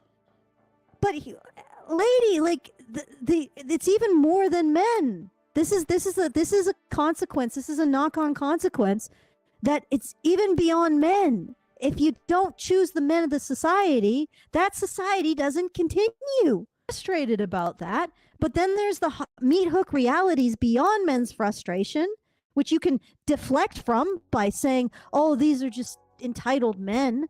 Well, sure. Yeah, you could deflect. But then there's the meat hook realities beyond that, which is if you don't choose the men who support a liberal democracy that gives you your rights, you ain't going to have that. The future women are not going to have that. You are making sure that future women 100% do not have access to the rights and freedoms that you enjoy as a woman. Okay? Yep. And if you don't give a flying crap about other women, why should anyone care about you? Like, this is the big thing. All of these women who argue with me are like, oh, you're just a pick-me. You're just throwing women under the bus. No, you're throwing women under the bus. You don't care about the future generations of women who have to live out your choices. Yeah, because they're not having kids. Okay. Yeah. All right. Is there more of this? Not even starting the first step. Well, if it's true though, if you're not having kids, then you're not worried about the future. So Well, I mean, I'm worried about the future. I don't have kids. I know, but like you're not incentivized to do it. You're doing that of your own free will. But I'm saying the average woman or man that isn't having any children, well, they're not thinking about the future because they don't have to. That's why, by the way, the people who are having kids are going to win because they will be concerned with the future. So that will mean that either this country or the West in general will become Amish, or it will become Mormon, or more likely we will all be speaking Arabic, because they, like I said, by the womb and not the sword is what they said. So okay, they're having problems. They are, but I mean, like at least I think that they don't have a problem pointing a finger at the problem if they're having problems. But let's go. Having loads and loads of kids and sending them to Australia, Canada, everywhere. And the problem, though, that we've now found is that eventually individualism eats itself, because you have this problem that you describe exactly, that you don't have people move around, they don't have the extended family networks anymore, they're not settled in one place, they don't, I mean, one of the reasons, right, why people have fewer children when they're not surrounded by extended family is that extended families are constantly telling you to have kids. Because all right, I don't know if that is because I think I played too much, but look, it's not an either or. It's not like it's got to be individualism or collectivism. I think that's a really simplistic way to see it. Individualism is generally good, but that doesn't mean that you don't have like extended family. Like I don't know like why people treat it like if you're not individualist, you're collectivist. Like that's stupid. We don't have to be a hive. We could be like, I don't know, a wolf pack. Well, maybe we should study how Britain did it in the 1800s. Oh, wait, coverture. Oh my. Yeah, and that's the most horrible system for women. Unless you actually read about that actual system. And you find, no, women were able to do stuff. And they had protections. They had significant protections. But we can't talk about that because that's misogynist or some shit. We can't talk about anything that could be a source of a potential solution. We can only live in fear of the rise of the handmaiden's tale, and thus like fear. It's obviously that's the only way this could go. The backlash. Yeah, but that's the thing. Like, my backlash, my handmaiden's tale, my Republican Party. I mean, Jesus, do you not notice how much you're tool? Like, oh no, they might encourage us to make babies. The Republican How oppressive. Party is impotent.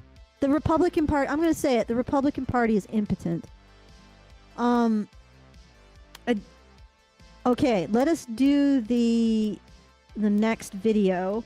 Like there was a segment in. Does he want the you mean the Michael Schellenberger? Nature. Oh yeah, I got it right here. Yeah. Save nature. Share this tab instead. 9:45. 9:54. Yeah. So I'm gonna just jump to the 9:54. I think I know this guy. Okay. Having smaller families. The second way is that we have smaller families. I mentioned Suparti. Now that she's in the city, she wants that life for herself. She wants the freedom. She's able to date who she wants to date now, able to love who she wants to love, marry who she wants to marry. And I asked her about her family history. And her grandmother had 13 children. Her mother had 6. And Suparti said sometimes she wants to have 2 kids, sometimes she wants to have 4, by choice. In the countryside, when you're a poor farmer, you need a lot of kids to help you work on the farm. You need a lot of kids to help you in your retirement. In the city, you can invest more in fewer kids. And pausing for the banana there. Let me translate this. The colonization of women's economy is going apace. We are taking this individual woman from an independent situation to one of dependency on our fiat currency. Let us all clap for the empowerment for women. Like, 'cause that's really what's happening. And I think that's actually possibly one of the big reasons why it collapsed. Because every other one was done when there was an independent economy that it had to compete with. Like the previous fiat currencies had to compete with an independent economy controlled by women. And I also wonder if when women originally, because let's be frank, the history of women's suffrage was the majority of women were saying, do not do this. This is stupid. That's what they were saying. The majority of women were saying this. This was when women had control over that independent economy. And they basically said, we have enough power involved in the government. And maybe part of the reason why they said that is because they were aware that they were a balancing, a balancing power. So in other words, the independent home economy controlled by women actually controlled or managed or minimized the power available to people like Rockefeller and the US government. And they knew that. So they knew that they were keeping their families autonomous to some degree. But that ended up changing because of people like Rockefeller and feminism. Currencies no longer had a competitor with this kind of an autonomous, independent, more resource-based economy of the home. And because it didn't have that competitor, it didn't fail. Do you get what I'm saying? It has no competition. The fiat currency, without women, the fiat currency has no competition. So it's not failing because there's no competition. So maybe why it failed before was because of the independence of women's economy. And they wanted to keep that independence because they could see the tide over society when it comes to government and corporations. Maybe women of that age were a lot smarter than we give them credit for, which is why they said, no, don't do this stupid thing. Men, do not do this. Oh, you did it. And now we have to fucking clean the mess up. Yeah. Because this is, and I want to emphasize this point, this was not something that was chosen by a majority of women. They expressly said, do not do this thing. They said that. It was elite men and a terrorist cell that decided to do this thing. And now effects of that. Right? And I don't know what to say, but you can't blame women for women's suffrage. I know that's weird. Can't blame the majority of women for women's suffrage, sure. You can't because they said it. They were like, no, don't do this thing. Don't do it. Yeah. Yeah. But I got a super. We have this situation, this Pandora's box. We got to fix it. All right, go ahead. I got a super chow. I just want to read it from Dictatorships versus Feminism. Gives us $5 and says, North Korea has a higher fertility rate than South Korea. Best Korea strikes again. Disavow. Shame on you for saying that. It's supposed to be a joke. I know. I know he's joking. Okay, let's keep going. And that trend is Okay, but I'm just need to around tell the you that world. because I'm autistic. Yeah, it's okay. I've detected it. I know. Become Brian, more I've powerful detected it. because they have more income. They're able to do more things with their life, choose to have fewer kids. And you can see it right here. Even though the overall do population more has things grown. with his life. We never, they never go back at later and ask them, do you regret not having kids? Because they don't want that answer. Most women regret not having kids. But you notice how he said they do they get to do more stuff, and then he just hesitates because he has nothing to freaking add to that. You mean what? They go from a situation where they are the boss of the independent economy to a situation where they're saying, yes, sir, or, oh, how do you want fries with that? Or, oh, I'll get you that invoice by next Wednesday. You know, what is the, like, why is this empowerment? Like, you go from an independent economy, you know what it really empowers? Well, it empowers the banks and the people who are pushing the fiat currency that is being used by these people. Like, it increases the scope of the US dollar. No offense. Like, that's what this is about. It's about calling and turning them into currency farms in a currency war. It has nothing to do with women's empowerment. How the fuck do you go from I'm having kids, I'm raising them the way I want, We are independent, self-sustaining. We produce our own goods for sale. We don't need no goddamn government, no goddamn corporation to get involved. We're keeping ourselves alive through our own efforts, through our small farming, through our small scale workshops. Going from that to, how do you like your coffee, sir? Would you want fried this typed up lickety split? And that's empowerment. Yep. That's freaking empowerment. No, that's a massive disempowerment that's been hidden as empowerment. Just because she no longer has kids. Yep. Like, you can still have a home. And the thing is that one part of the issue is, it's not just that she no longer has kids. She no longer has as many kids dying, too. So let's reduce that. Like, she doesn't have to have that many kids in order to have, you don't have to have 13 kids in order to have 4 anymore. So that's a big thing. Like, that's fine. Have the decline in the number of kids because you increase the number of kids growing up. But why is it seen as empowerment that she is now reliant on a currency system that is controlled by a Western country that has absolutely no sense of responsibility for how it prints it? Like, do you see what I'm getting at? I know that's really, Yeah. I'm really dropping displaying a lot of power level here by connecting women's so-called empowerment to the growth of the fiat system. No, I think that's right. No, I mean, I think that's right. But we should continue. There's, it's vaguely understandable. yeah, no, I understand it. I do. I'm picking up what you're putting down. From 2.5 to Good, 7 good. billion over the last 40 years, I mean, over the last 50 years. You can see here that we don't know what's going to happen next. You see, there's one scenario where we keep going up, another scenario where we go down. When was this made? Well, what will determine Okay, stop whether this. we go When was this up and video whether- made? When was this made? 8 years ago. Years ago. Well, we know now. This didn't age well. I wonder if there's a follow-up where he's gonna go on stage and say, okay, so the population is collapsing, and here's like 99 theories as to why it's happening. And for the record, women is not on the list at all. Yeah, these are all men apparently are the problem here. Social media, cell phones, streaming services, COVID. They love blaming COVID for shit too. Foreign wars, Donald Trump, Joe Biden, fucking P. Buttigieg. Like, how many people can I name?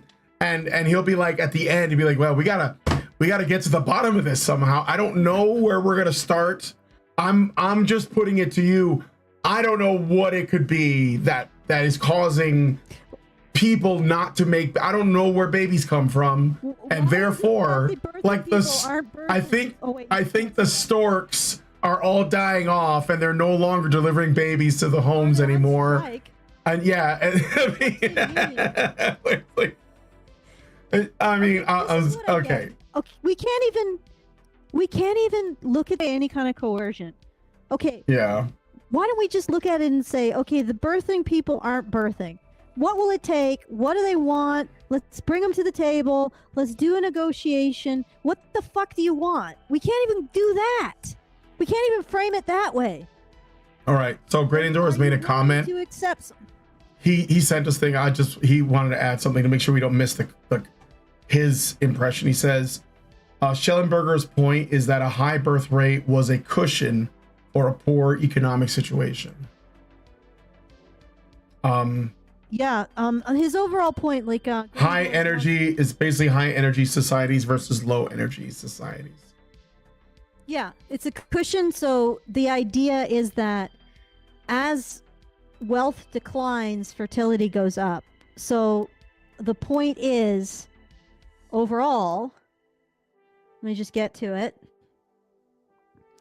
The increase of wealth is inversely proportional to the birth rate, which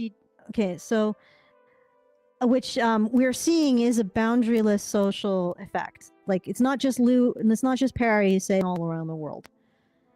But what Great Endures is pointing out is that when she says this, she seems like she's making the argument that a nation getting poorer is a positive development regarding reversing population decline. I think that I covered that with what I was saying about how when families stop having children because the wife starts to work, I think it's because the wife working or earning or a certain level of family income coming from is evidence that the family, like the home, has been destroyed, like that has been successfully colonized. So it's not necessarily poverty.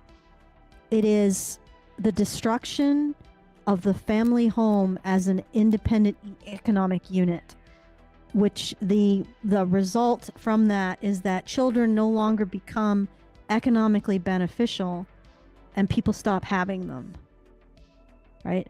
And I think part of it is one of the reasons why the home is structured as it is throughout all of human history is status, power, material goods, and work, utility, and purpose that is compatible with raising young children.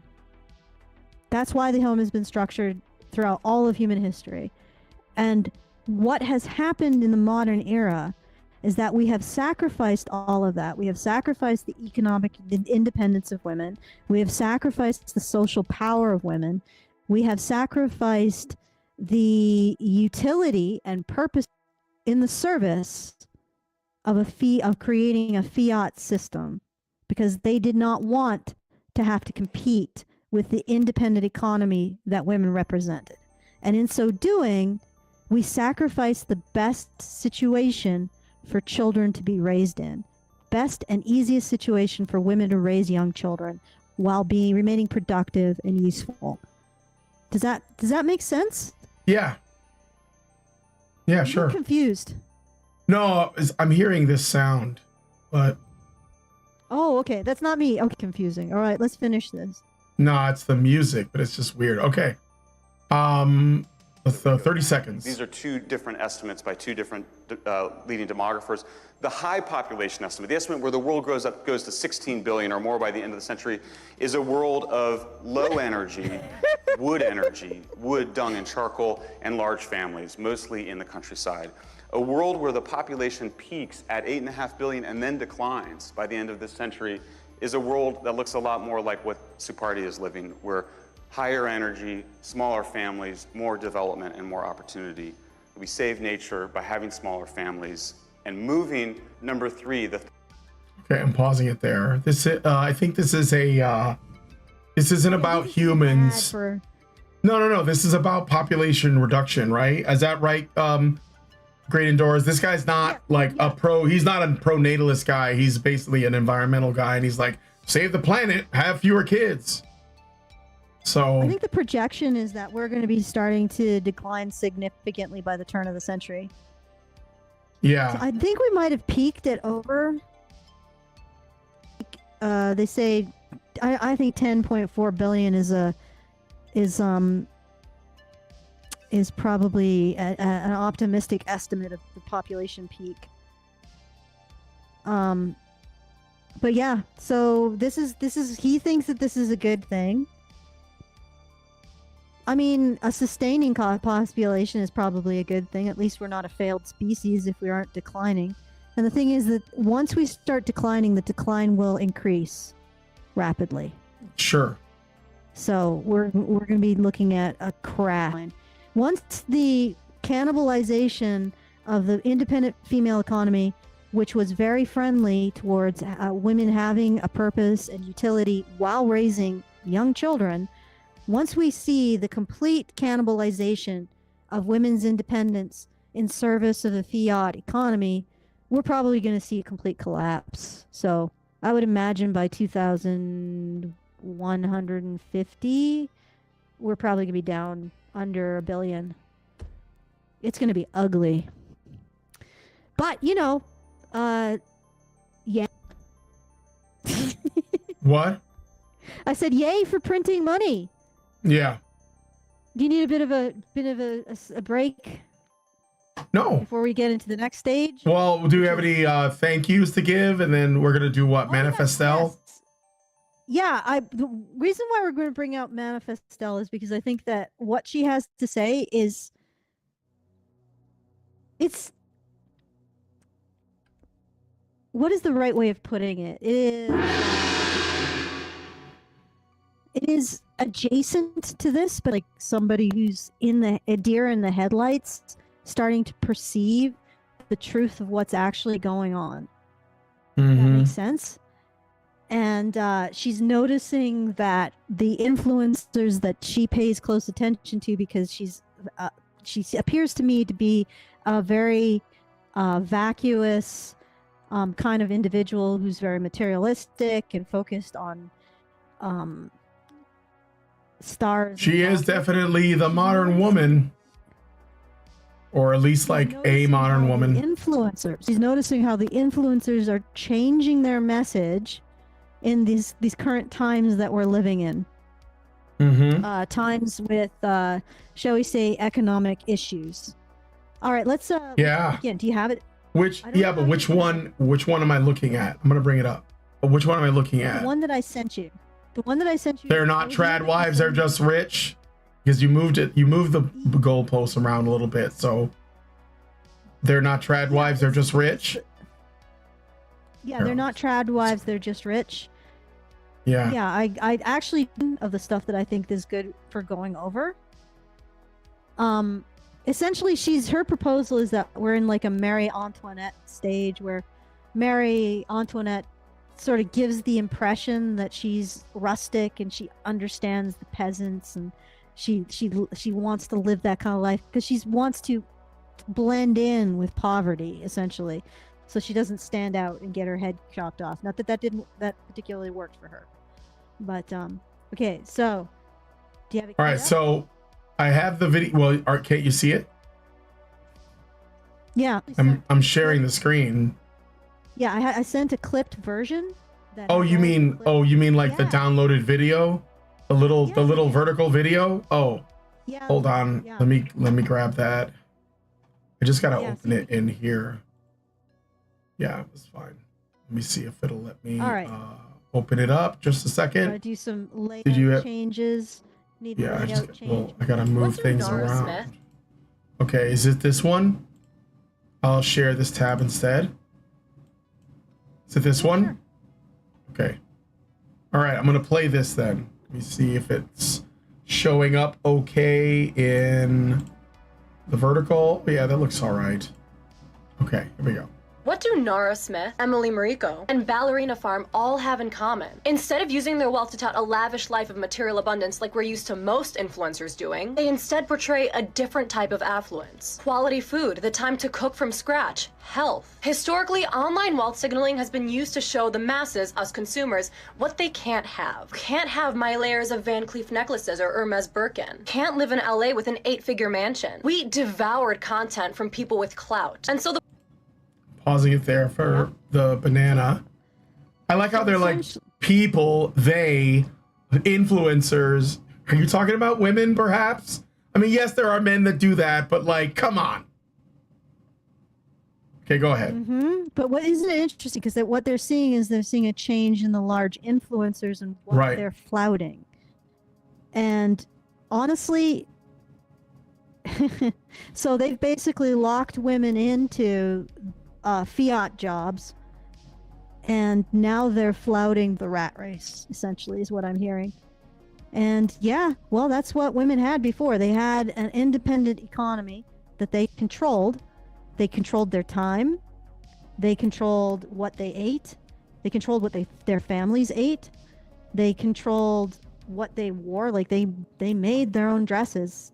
Pretty much everything. They had utility, and they had purpose, and they had independence. But we decided that the fiat system was superior empowerment. But I guess let's continue. Let's finish. All right. Let's listen. The public started spending money on designer to mimic the coolness of their favorite celebrities. We included ourselves in what was meant to be exclusive. But then Jeffree Star moved to Wyoming to tend to yaks. Kim Kardashian is flexing an abundance of fresh fruit that's out of season on her story. Major personalities with massive influence over us started switching what they show off. Now we see the rise of influencers who flex a healthy lifestyle, wholesome food, a work-life balance, a new kind of exclusive lifestyle that most of us can't achieve. This isn't a ploy to get more viewers by being relatable, because it is in fact not relatable. Okay. And you're still giving a fuck about what Kim Kardashian is doing? Okay, but go ahead. Yeah, but that's the thing. Like, they pursued this kind of a, like, women like this, by her own admission, pursued this improbable lifestyle instead of settling down and starting a relationship with a man so you could both work through and support each other through any kind of difficulty through your work. They didn't do that, right? So then that's what gives sense, is having somebody else in your life, really. Yeah. Because, I mean, if you don't have someone else in your life, do you really have a life? Like, honestly? You just have work. And then whatever toxic crap you do to yourself to supposedly release tension after work. So, like, they decided not to focus on that. They decided not to focus on getting the fundamentals of a good life in place. You see what I'm saying? Like a relationship, like a home you can afford, like to spend within your means, that kind of stuff. They didn't put those fundamentals in place. Instead, these young urban women professionals chased all of this crap, this materialist crap that was being presented, and now they're stuck with that, and the influencers are now pivoting to showing things that they're never going to get. Yeah. Like the only way to achieve that kind of security is to have a partner who's willing, which generally is a result of, you know, willing to be intimate with you in other ways. So you're not going to get that anymore. I don't think men are willing to give it. Like, I think more and more men are just walking away from having a relationship with women. So you sort of, so you're sort of on the back end of this. And now, like I said, I mean, I said a while ago that influencers are selling a lifestyle that the average woman not only can't afford, but is actually destructive to her having a reason. Like, and part of it is that it's FOMO, right? So they look at this stuff and then they go out and they overspend to try to look like they have the same clout, the same status as these women. Instead, why didn't you just ignore them, you know, and just be like, whatever, lady, and just be grateful for the things you do have and start to build a reasonable life around what you're grateful for, if that makes sense. Like, okay, honestly, these influences are relatable to me. I have a house. I mean, it was not an expensive house when we bought it, and it's in a place where most people probably don't want to live because there's no restaurants, there's no it's a small town. It's a small town. It's a small town. It's a small town, but it allows me to have a house. It allows me to have a bit of land, to have a dog, which is a very nice addition to my life in my own estimation. You know, it allows me to be able to go out for walks in the wilderness, you know, and enjoy that. And also is a garden that I can grow my own food.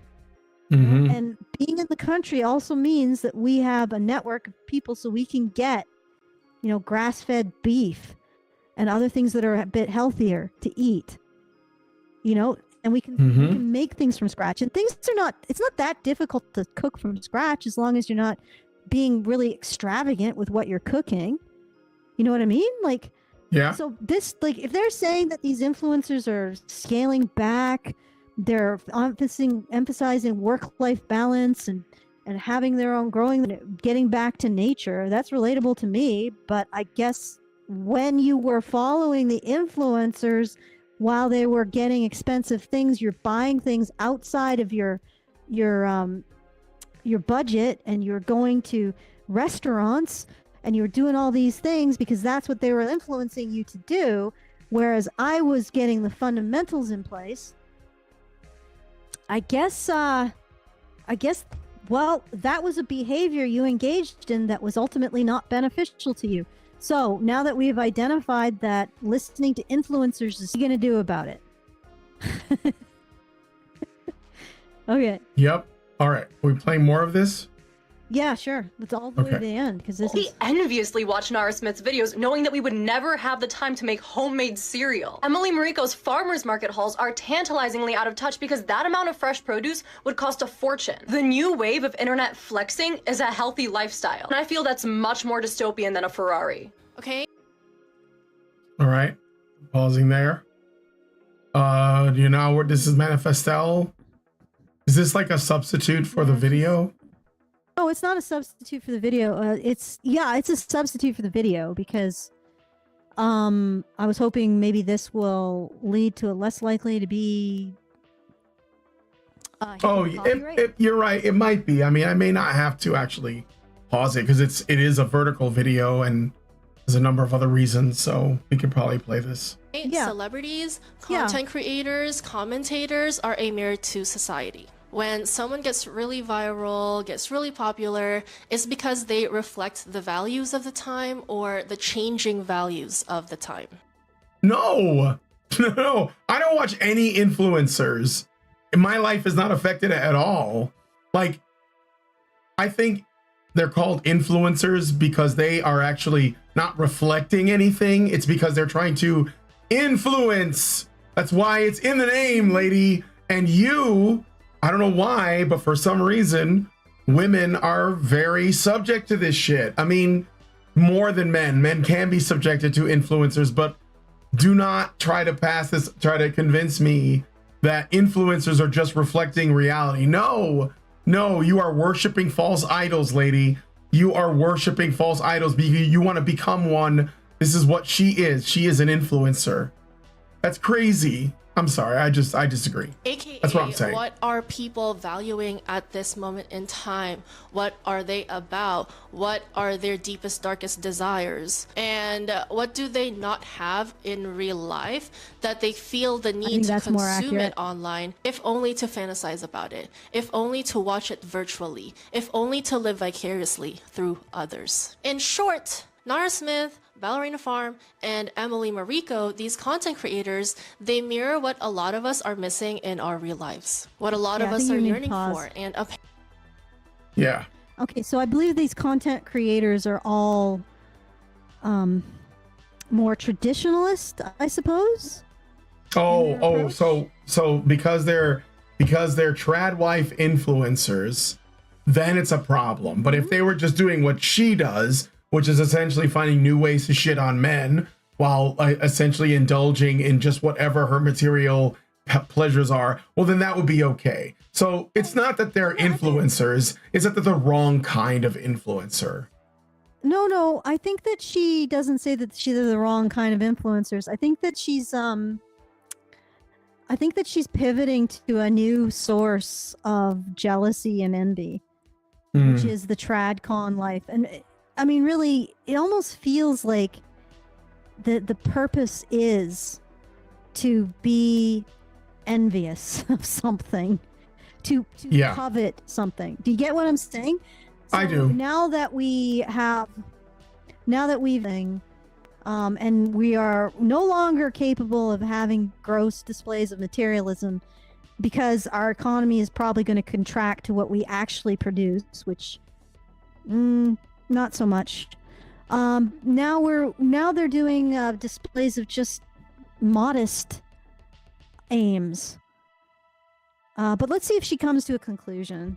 All right. Apparently, the that's a influencers peaceful are home, displaying a peaceful modest, existence, an abundance of reasonable food, and time to make it from scratch. Now, let's get into the comments. Health is the ultimate wealth. I wouldn't say this is anything new. Health has always been a function of wealth. Like, when you have wealth, you can afford the best housing with the best airflow, the best water source, the best views, the best doctors and care providers, the best food and medication. Health has always been tied to wealth. Like, this is nothing new. I love Nara Smith. Really? People aren't. I mean, wait. What about that older Amish guy? Yeah, the 90-year-old Amish guy. That 95-year-old Amish guy grew up in Pennsylvania. They were always pretty poor. I mean, it's again, this woman has a distorted view on reality. She thinks that having money means you always have the best doctors. Like, I was poor as fuck when I got cancer, and the surgeon that saved my life was a student of the best surgeon of this particular procedure in the entire country. I didn't have the money to pay for that. I was not a rich person. I'm still not a rich person. So this is it comes down to, like, honestly, if you have more money, you could make more bad decisions with your money. Yeah. And if you have no money, you can make good decisions with very little. You know? So eating healthy is not that expensive. You don't have to have organic everything. That's another lie you are told. So anyway. Yeah, but like I said, if you go into the country, there are ways to get around the expense, like the wall that they put up for health. Yeah. Like I mean, to be fair, there's like chemicals in the air because of the spraying. But I mean, there's a lot less there's a lot more opportunities to do healthy kinds of entertainment. Like, I mean, what is our entertainment here for me? It's basically we go for a walk. That's it. We take our dog for a walk. We take a dog to the lake and go for a walk. And that's entertainment.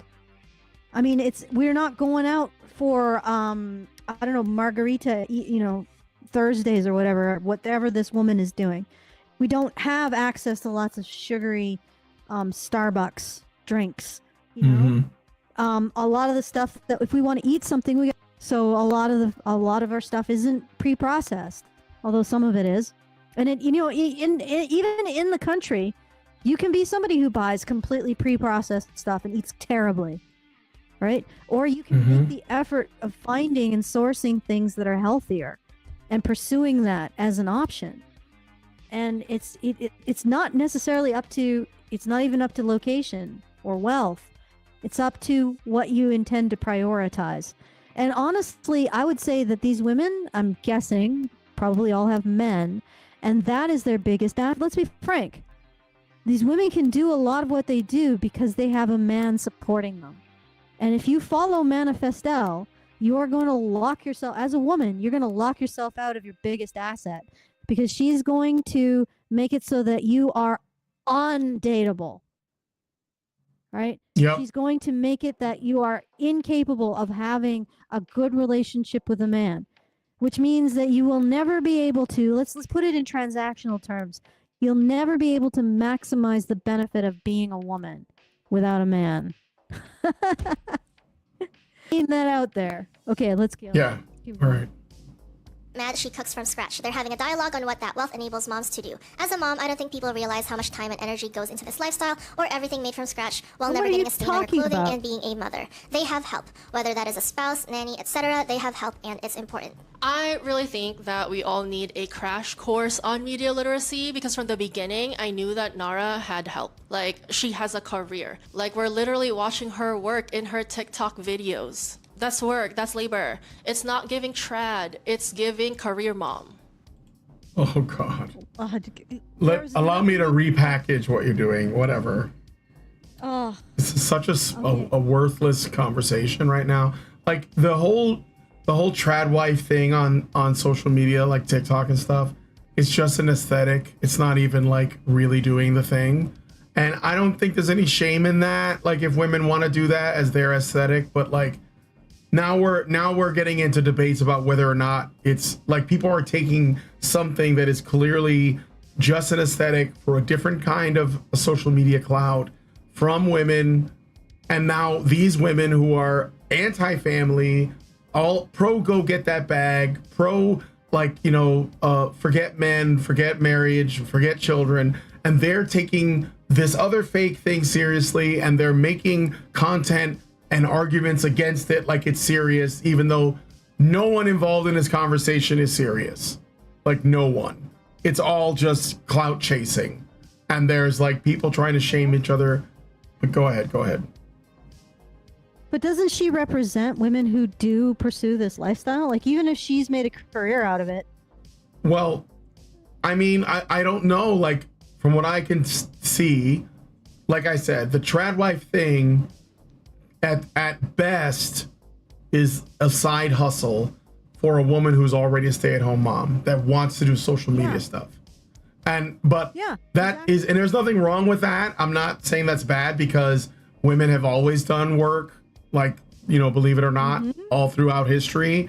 They didn't have to have a literal paycheck and a social security number, you know, on file, and a fucking tax number. They didn't need that to be, people who worked, even if they worked from the home. The only difference is that she sets a camera up while she does it, and then posts those videos online. So what? I don't care.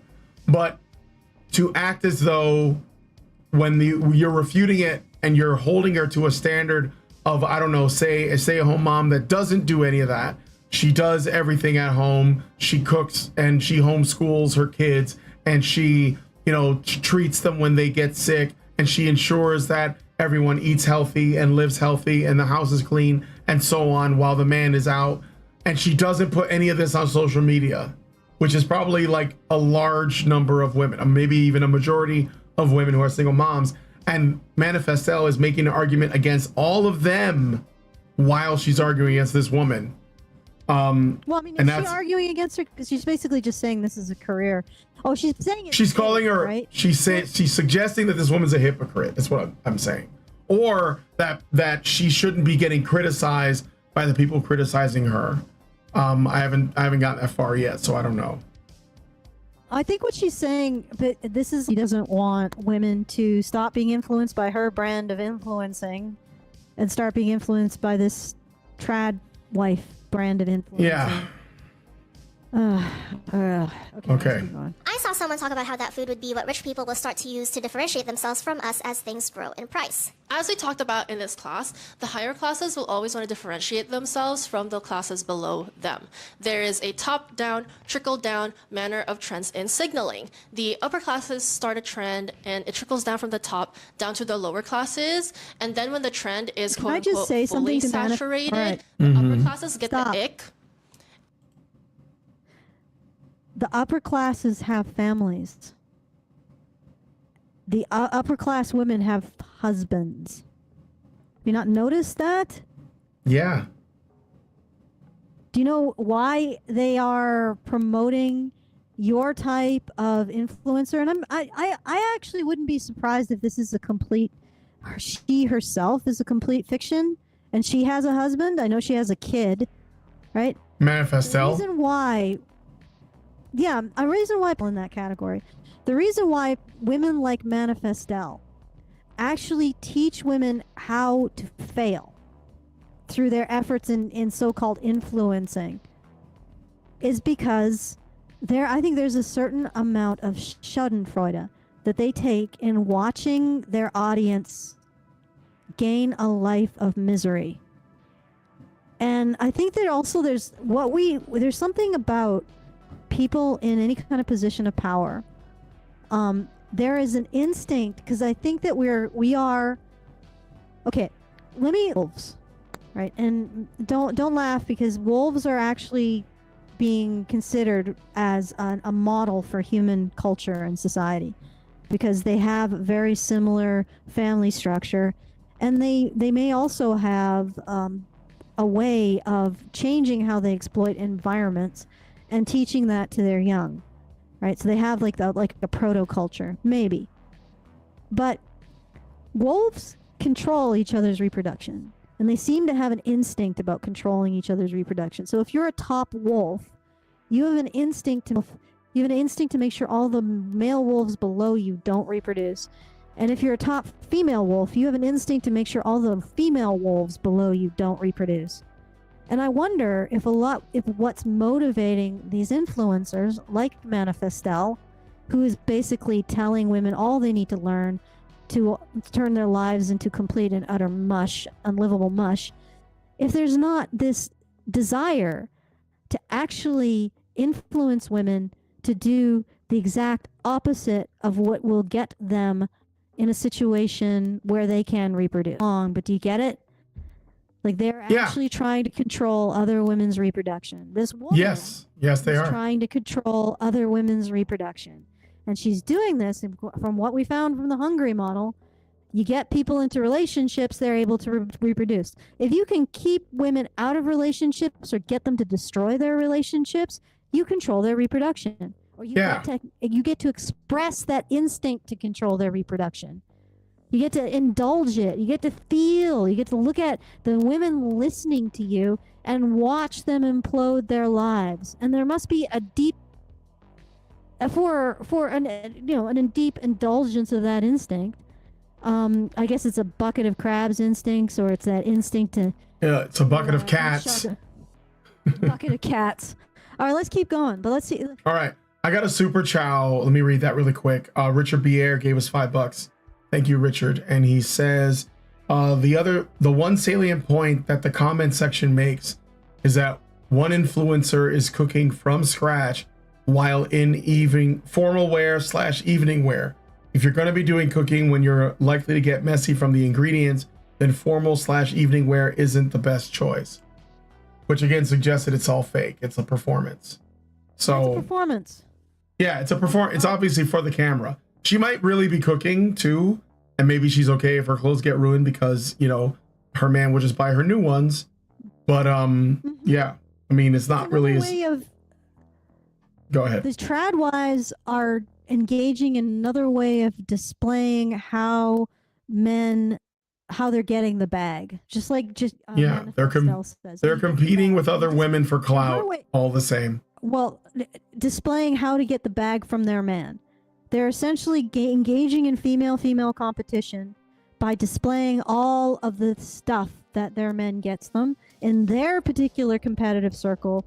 What that is the ability to do things in their household that other women are not available to other women. So you got Manifestelle, who is competing with other women by showing off all of her material goods or saying, oh, you got to get the bag. And honestly, the reason why because I think she was another one who was against pygmies, is because pygmies threaten her particular way of extracting resources from men. Because if every woman is only after men to get the bag, then men don't have anyone who genuinely sympathizes with them to select from. That makes sense? So she doesn't have to compete. Mm-hmm. Every woman is acting in the same way that she does. She doesn't have to compete with women who have a genuine rapport with men. So she encourages women to act in that way, even if it's destructive. That is not even the way that she got what she wanted. Maybe she, in her secret heart, actually does care about her husband, does treat him well, and knows exactly how to keep a relationship with a man. And she tells every other woman all the shit that's going to make it impossible for them to keep a relationship, if not get in one. But but it's all about that competition and showing off what she gets. Now, I think Manifestelle almost inevitably is against a white background, so I don't know how much she's showing off. So it may just be the destruction capability in her case. But let's go to the trad wives. Same difference. They're showing off what they've extracted from men, which is time and resources, and doing something as showboaty as making messy food in a formal wear is exactly that.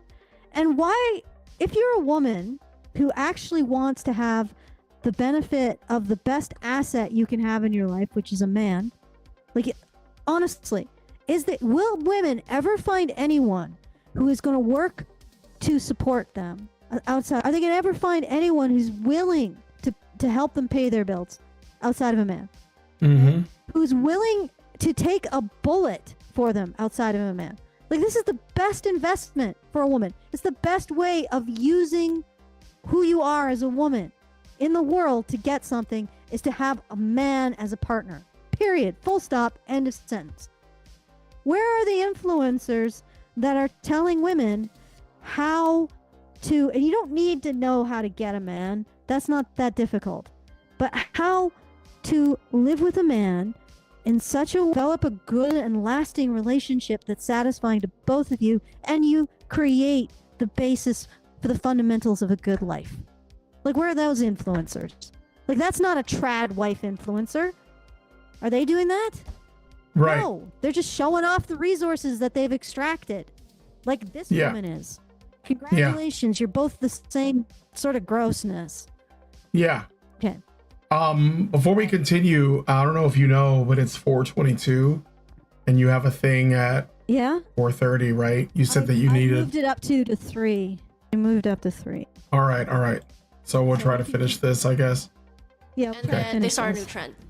Okay, and then the cycle goes on and on and on and on. This is nothing new. This has happened forever. Anyway, back to that comment. It's only for as long as there's been social media. You're talking about this like this is serious business. This is fucking TikTok. crazy how literal food, a grocery haul, has become the differentiating factor between the classes when we're living in such a time of abundance. I don't think a lot of us grasp just how good we have gotten at making and growing and manufacturing food. Okay, like we have too much. So why is food still a form of class signaling?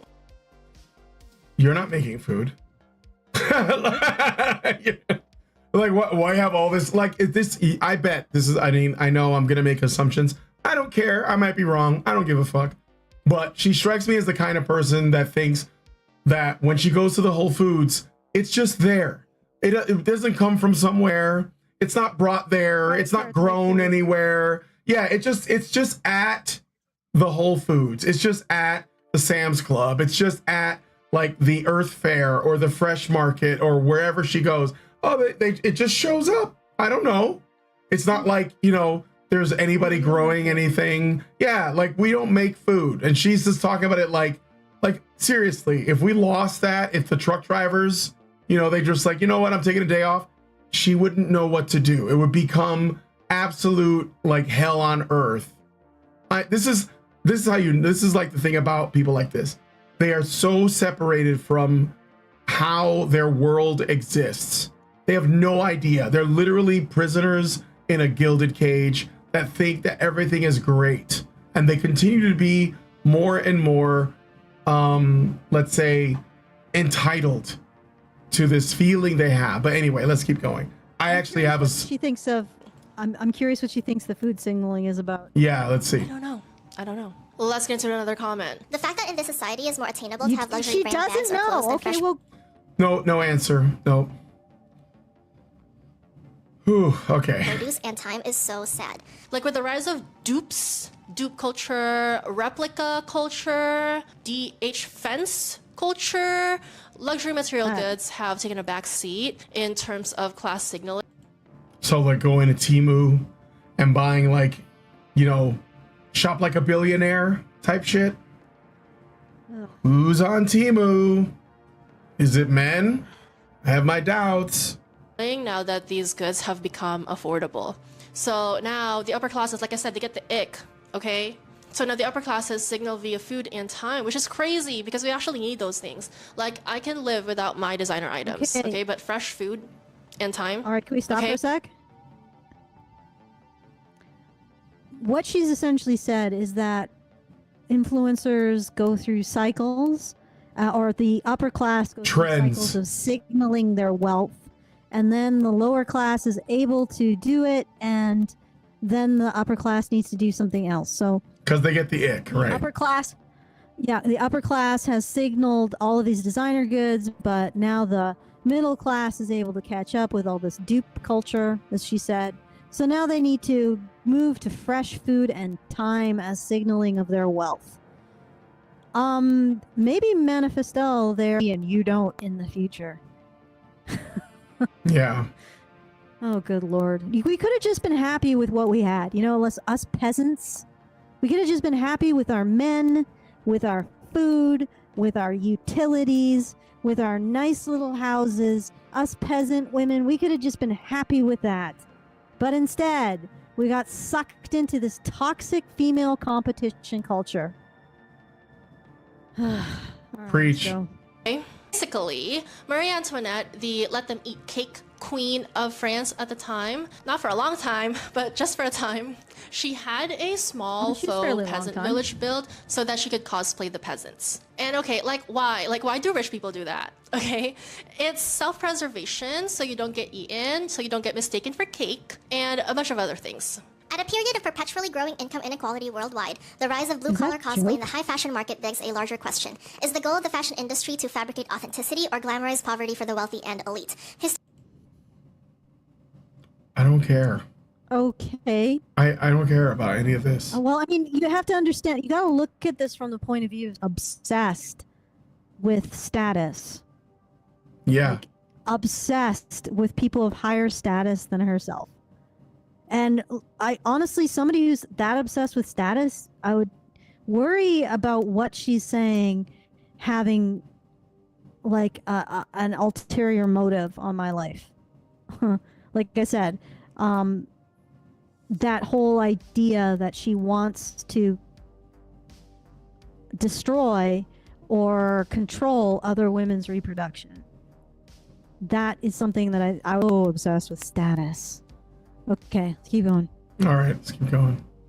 Historically speaking, the wealthy have dressed down during periods of vast income and wealth inequality, primarily as an attempt to blend in with the crowds. Even Marie Antoinette, known for her extravagant costumes and lavish hairstyles, went so far as to simplify her wardrobe. She idealized a simple life away from the stress of the French court, conceivably even running off to her faux rustic village, Hameau de la Reine, at Versailles, where she would dress in peasant clothing and pretend to be a milkmaid. That's why, okay? Long story short, there's a lot of benefits for the wealthy to blend in with the lower classes as long as they're able to signal to those who share their class they're real. Did they actually indicate something that in that? Like, did they give an actual reason for her to do it, or did they just describe it? I think they just described it, and then they said that, well, here's why they do it, so that they can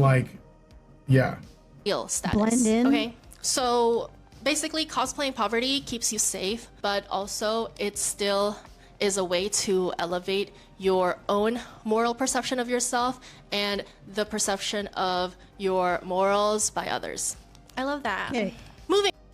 What? Ugh. Oh God, this woman gives me the ick.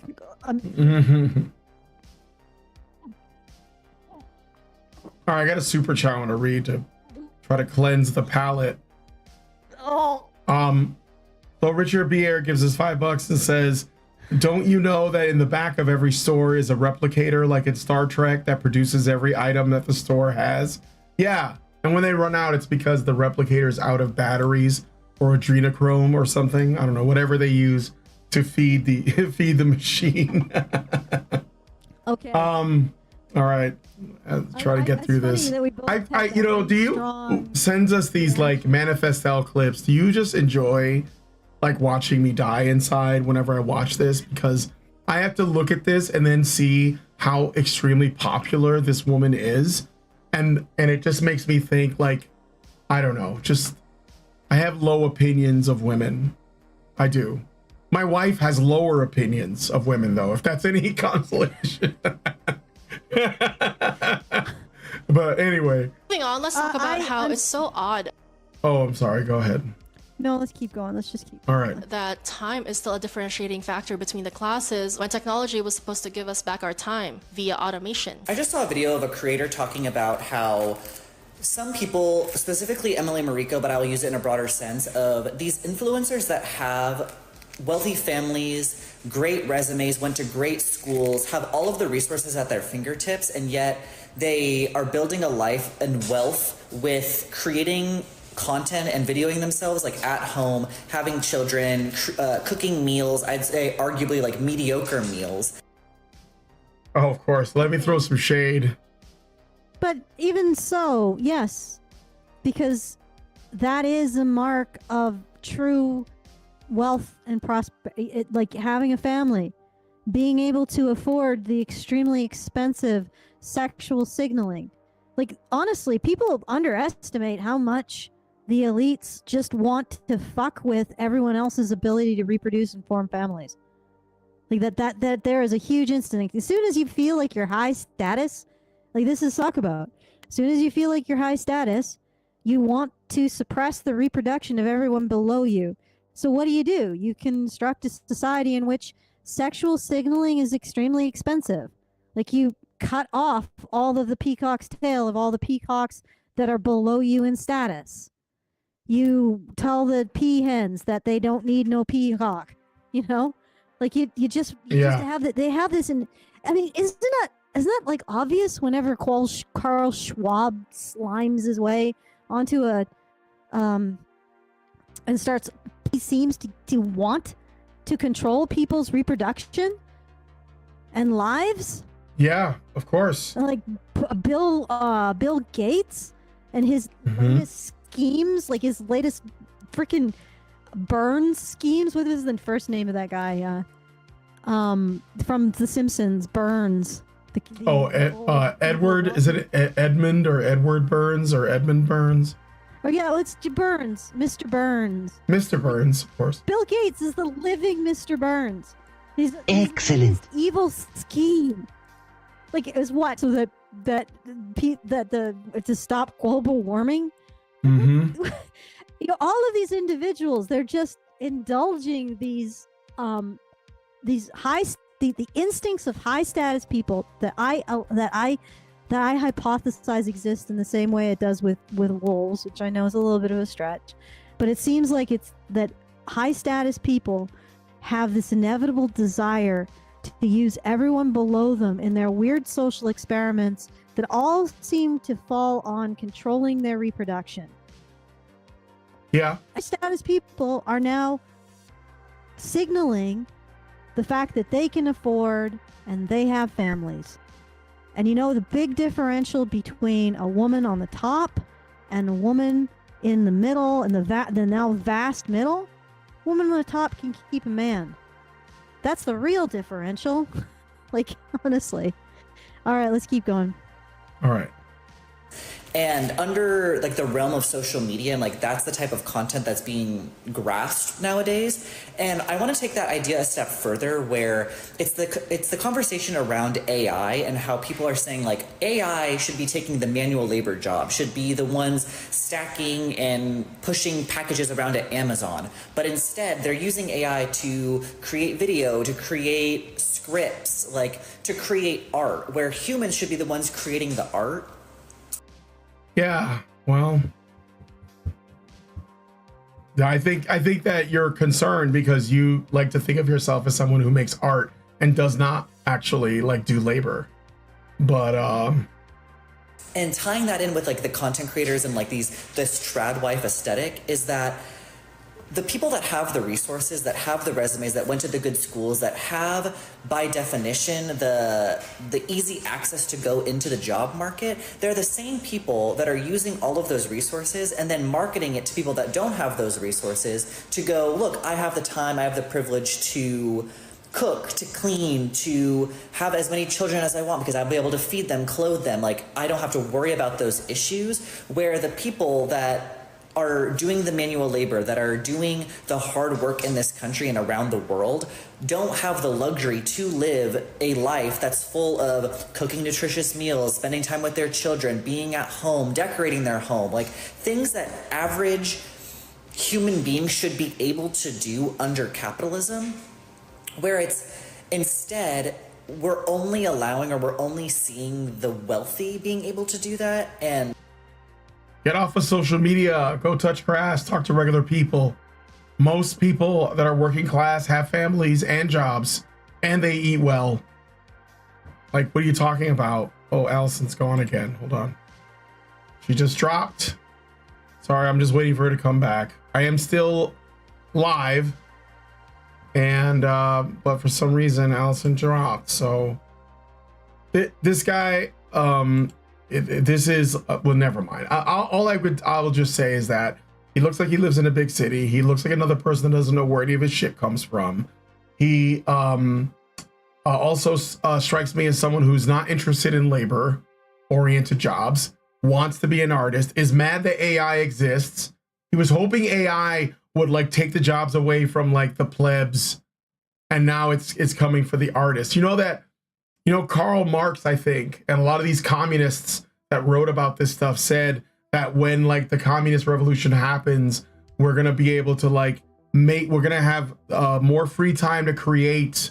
And that's where like, you know, where the art will thrive is in the communist utopia. That's why so many artists and you know, are communists. That's why so many of them are commies, because they want to be able to like do the fun stuff that they dream about in a world that you know, in the utopia of their mind, but it's just a first world luxury that they won't have.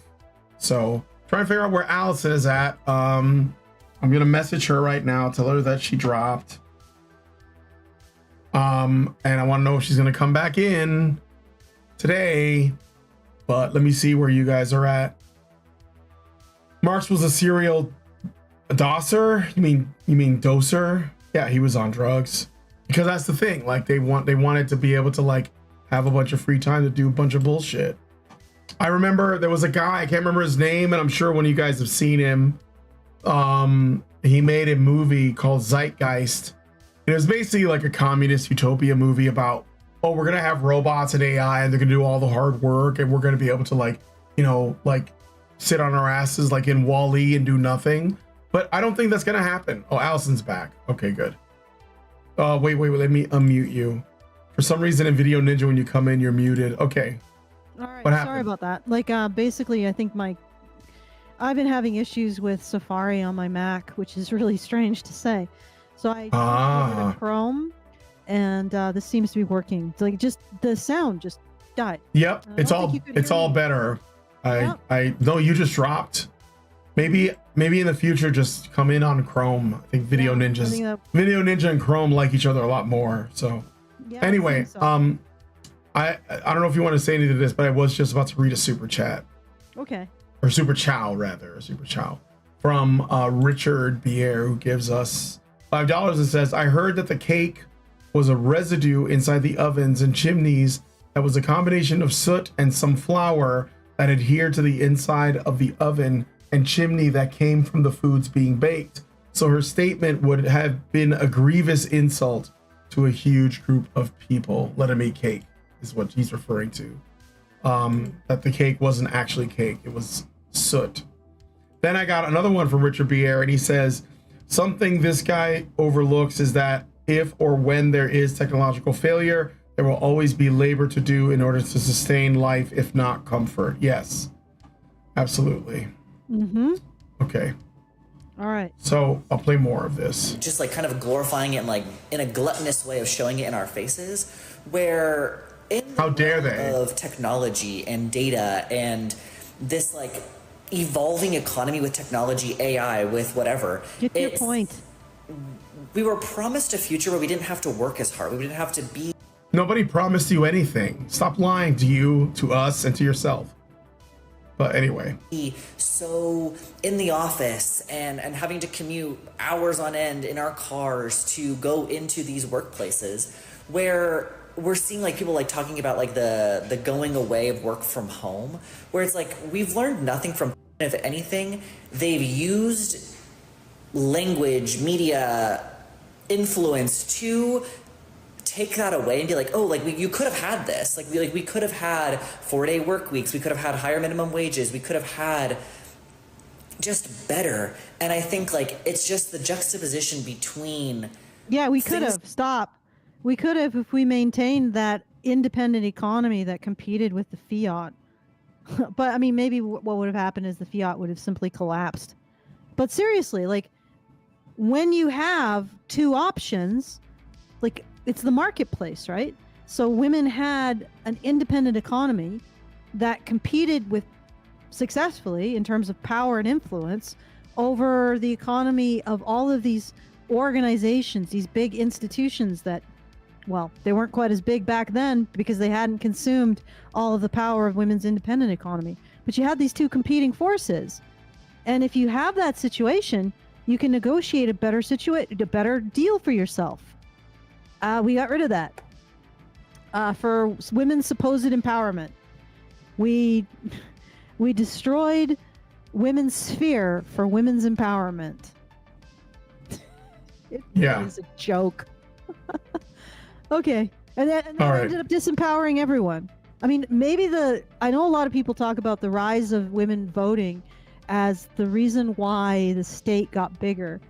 But maybe it was the destruction of that independent economy controlled by women that caused the state and also corporations in conjunction with the state to get bigger and more powerful and have more control over our lives. Mm-hmm. Women sort of walked off the job there, and their job was to balance out the institutional power of governments and corporations. Well, they brought in income tax right before women entered the workforce. Was another thing. But yeah. Let's play more. One more minute. To better us, like it's people that have the luxuries to skip steps, and I think like it's this idea of like the trad wife being pushed, or the use of AI to literally push people into labor, into work. You know, I think I deleted this. Like, you know, I think I deleted this from the original. I don't know why it ended up in here, because this guy isn't making a damn point. Well, he wants to live in the utopia where you work 4 days a week in a comfy office that's air conditioned and you don't have to travel, and but all the hard work that the plebs do, like farming and factory work and truck drive, that's all done by robots now. So I don't have to worry about like ever running. Like I want to be able to go to Whole Foods and the food's just there, right? I don't need to exactly. So this guy lives. He's that's not a human being. That guy's from like Planet X, the 10th planet from the sun, and he's just talking like out of his ass. He watched too many movies of Futurama, and he didn't watch enough Brazil. People still worked. Well, yeah, but he wants to live in some fucking other thing that doesn't exist. He wants to like have a higher minimum wage, like all these things that he was supposedly promised. Yeah, sorry dudes, but communists lie, and you're the worst for believing them. Okay, but anyway. It's like a lot of this being productive energy and going to work and doing stuff. It's like people talking about how like work has evolved and changed, and it doesn't feel like we're really doing anything productive. And it's arguably like we're really not. Like the humans should be the ones producing the art, writing the books, painting, creating movies, like creating that hasn't music. Changed. No, he thinks that we should only be doing that. Although, I mean, like, again, this guy's just like, on some nonsense. But he wants to. You know, you ever see the meme of it's like a drawing, a cartoon drawing, and there's like a guy with like his head is shaved, he's got piercings and tattoos and like different color hair, and he's got like a rainbow flag on his shirt, and there's like a soldier pointing a rifle at him, and the guy's turning to the soldier and he says, "Hey, I thought I was gonna be like a like a digital artist and Twitch streamer for the cause after the revolution was over." And the soldier's like, "Get face the wall," right? Like that's this guy. He's like, "Oh, I was promised free time to do art and like make music and write plays and do social media and be a game streamer, and it turns out that I have to do actual work. Oh my God, heavens forbid." And it's like, yeah, that's what people do. Welcome to reality. Like, sorry, that's the truth. Are there people making art? Yes, but art is gate kept like a motherfucker. So only the people who have the right opinions are allowed to have their art be like seen. So that is just out of the question, bro. You're just gonna have to like learn how to fucking change your carburetor, because that's what we're gonna need. I'm sorry, but it's just I love art, but this is not reality. This is a fantasy. He wants a world where like only people who think like him, that live in big cities and like have everything like afforded to them, all these conveniences, like they're the only ones that we should care about. And also they're the only ones that should be creating art, whatever the fuck that is. I mean, if there's no longer any system to like rebel against, and the only art that's allowed is art that rebels against the system, then what are you going to be making art about? There's like nothing left, Okay. Yeah, I know. Okay, let's finish this. I might anyway, the original, give you a link to the original, and we'll start. And in doing that, having families, loving life, enjoying things. But we're going so far down the deep end where only the rich are being able to have children, only the rich are being able to have nutritious food. Are you? That's it. Okay, I'll give you. Okay, I have my doubts. Time codes. Switch it out for the actual video, and I'll give you the time code to start at. Is it this one? Yeah. Yeah, it's not. All right, give me a time code. They're not tribe waves. They're just rich. Okay, let me share this tab. Okay. Boy, she really just leans on this guy. Yeah. Okay. Oh, goddamn. They don't want to. We don't want to have children. Okay, so just go to about 2157, because he just keeps wittering on. 2157, and start there. All right. Seeing our parents get divorced, we don't want to get married, we don't want to have children. It's just this weird ebb and flow where now it's only a luxury to be a stay-at-home mom and cook and teach your kids. Well, it always was. It's just so strange. Let's get into the comments. A lot of Okay. Let's get into the comments. We should be fine. the All rich right. specifically become food influencers, which is interesting considering the historical relationship between food status and wealth. I've always said money buys you more time. Time is the luxury here. The movie and time was literal. One thing people always point out about Nara Smith, Ballerina Farm, Emily Mariko is how they are making food from scratch. Do you know how long it takes to learn how to make sourdough? Days, weeks, months. Not really. No, my wife made sourdough while we were on Lent. And it took her like 2 tries. Takes like 1 day. Once you like learn how to do it, it's like a full day process, like about 8 hours. But the result is good for a few days. And she makes a damn good sourdough bread now. She learned how to do it. It's not months. You have no talent if you can't. And like she learned it in like a weekend how to do it. So also, all of these things are very greatly facilitated by electricity, which I assume that these trad wives have not forgone. yeah. Like Jesus. Okay, let's keep going. Okay. Like, Thorstein Veblen was right. Athletics have an obvious advantage over the classics for the purpose I of don't know leisure what. class learning, since success as an athlete presumes not only a waste of time, but also a waste of money, as well as the possession of certain highly unindustrial archaic traits of character and temperament. Emphasis on the waste. So whenever Okay, Nara then Smith so is says, art. Like the guy just went through about how, we should all be able to do art and all of that other stuff. Well, if athletics is a waste, then so is art. Because athletics, is, in my opinion, is a form of art. Yeah, right. I mean, athletic art. They get to decide what art is, like it always has been. So I guess there's that.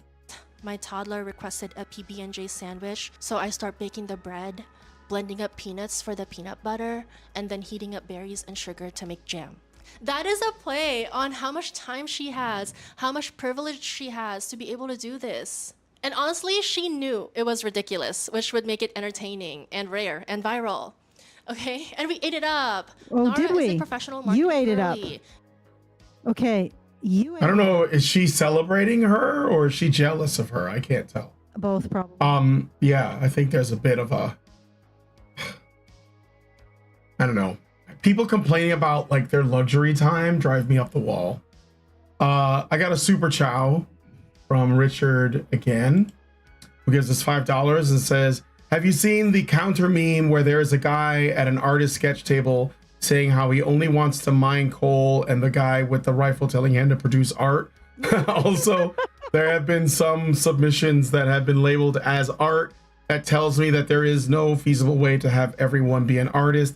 Recalling the elephant dung on canvas being titled The Virgin Mary, and many of these other exhibits that show how the emperor has no clothes to the non-elites. Yeah, but that kind of art is spectacle art, basically. So it's constructing a spectacle, a media spectacle around doing something outrageous or offensive. But honestly, this does seem, I don't know why.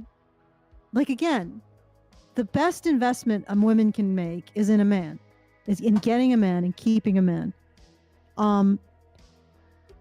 Why are they just showing off? Like, ultimately, why would you, if you're a woman, why would you spend time watching other women show off the resources they've extracted from a man?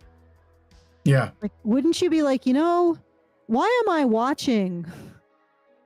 Why am I watching these? Is it because ultimately the real thing that is beyond your reach is the relationship? I wonder, like being able to maintain the relationship, because you don't understand that it's not about the resources you've extracted. It's about the companionship that you've earned. But you know, Yeah.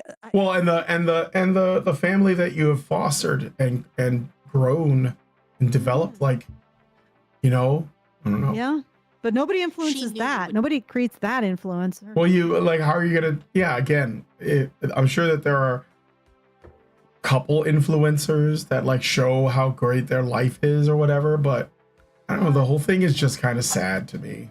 Yeah, we're just. I think I'm gonna do a series of videos where I just like, it's me on my phone and it's from my perspective, and it's just me walking up to Lindsay and telling her to get in the kitchen. I'm gonna put up one video every day for a year and see how that does.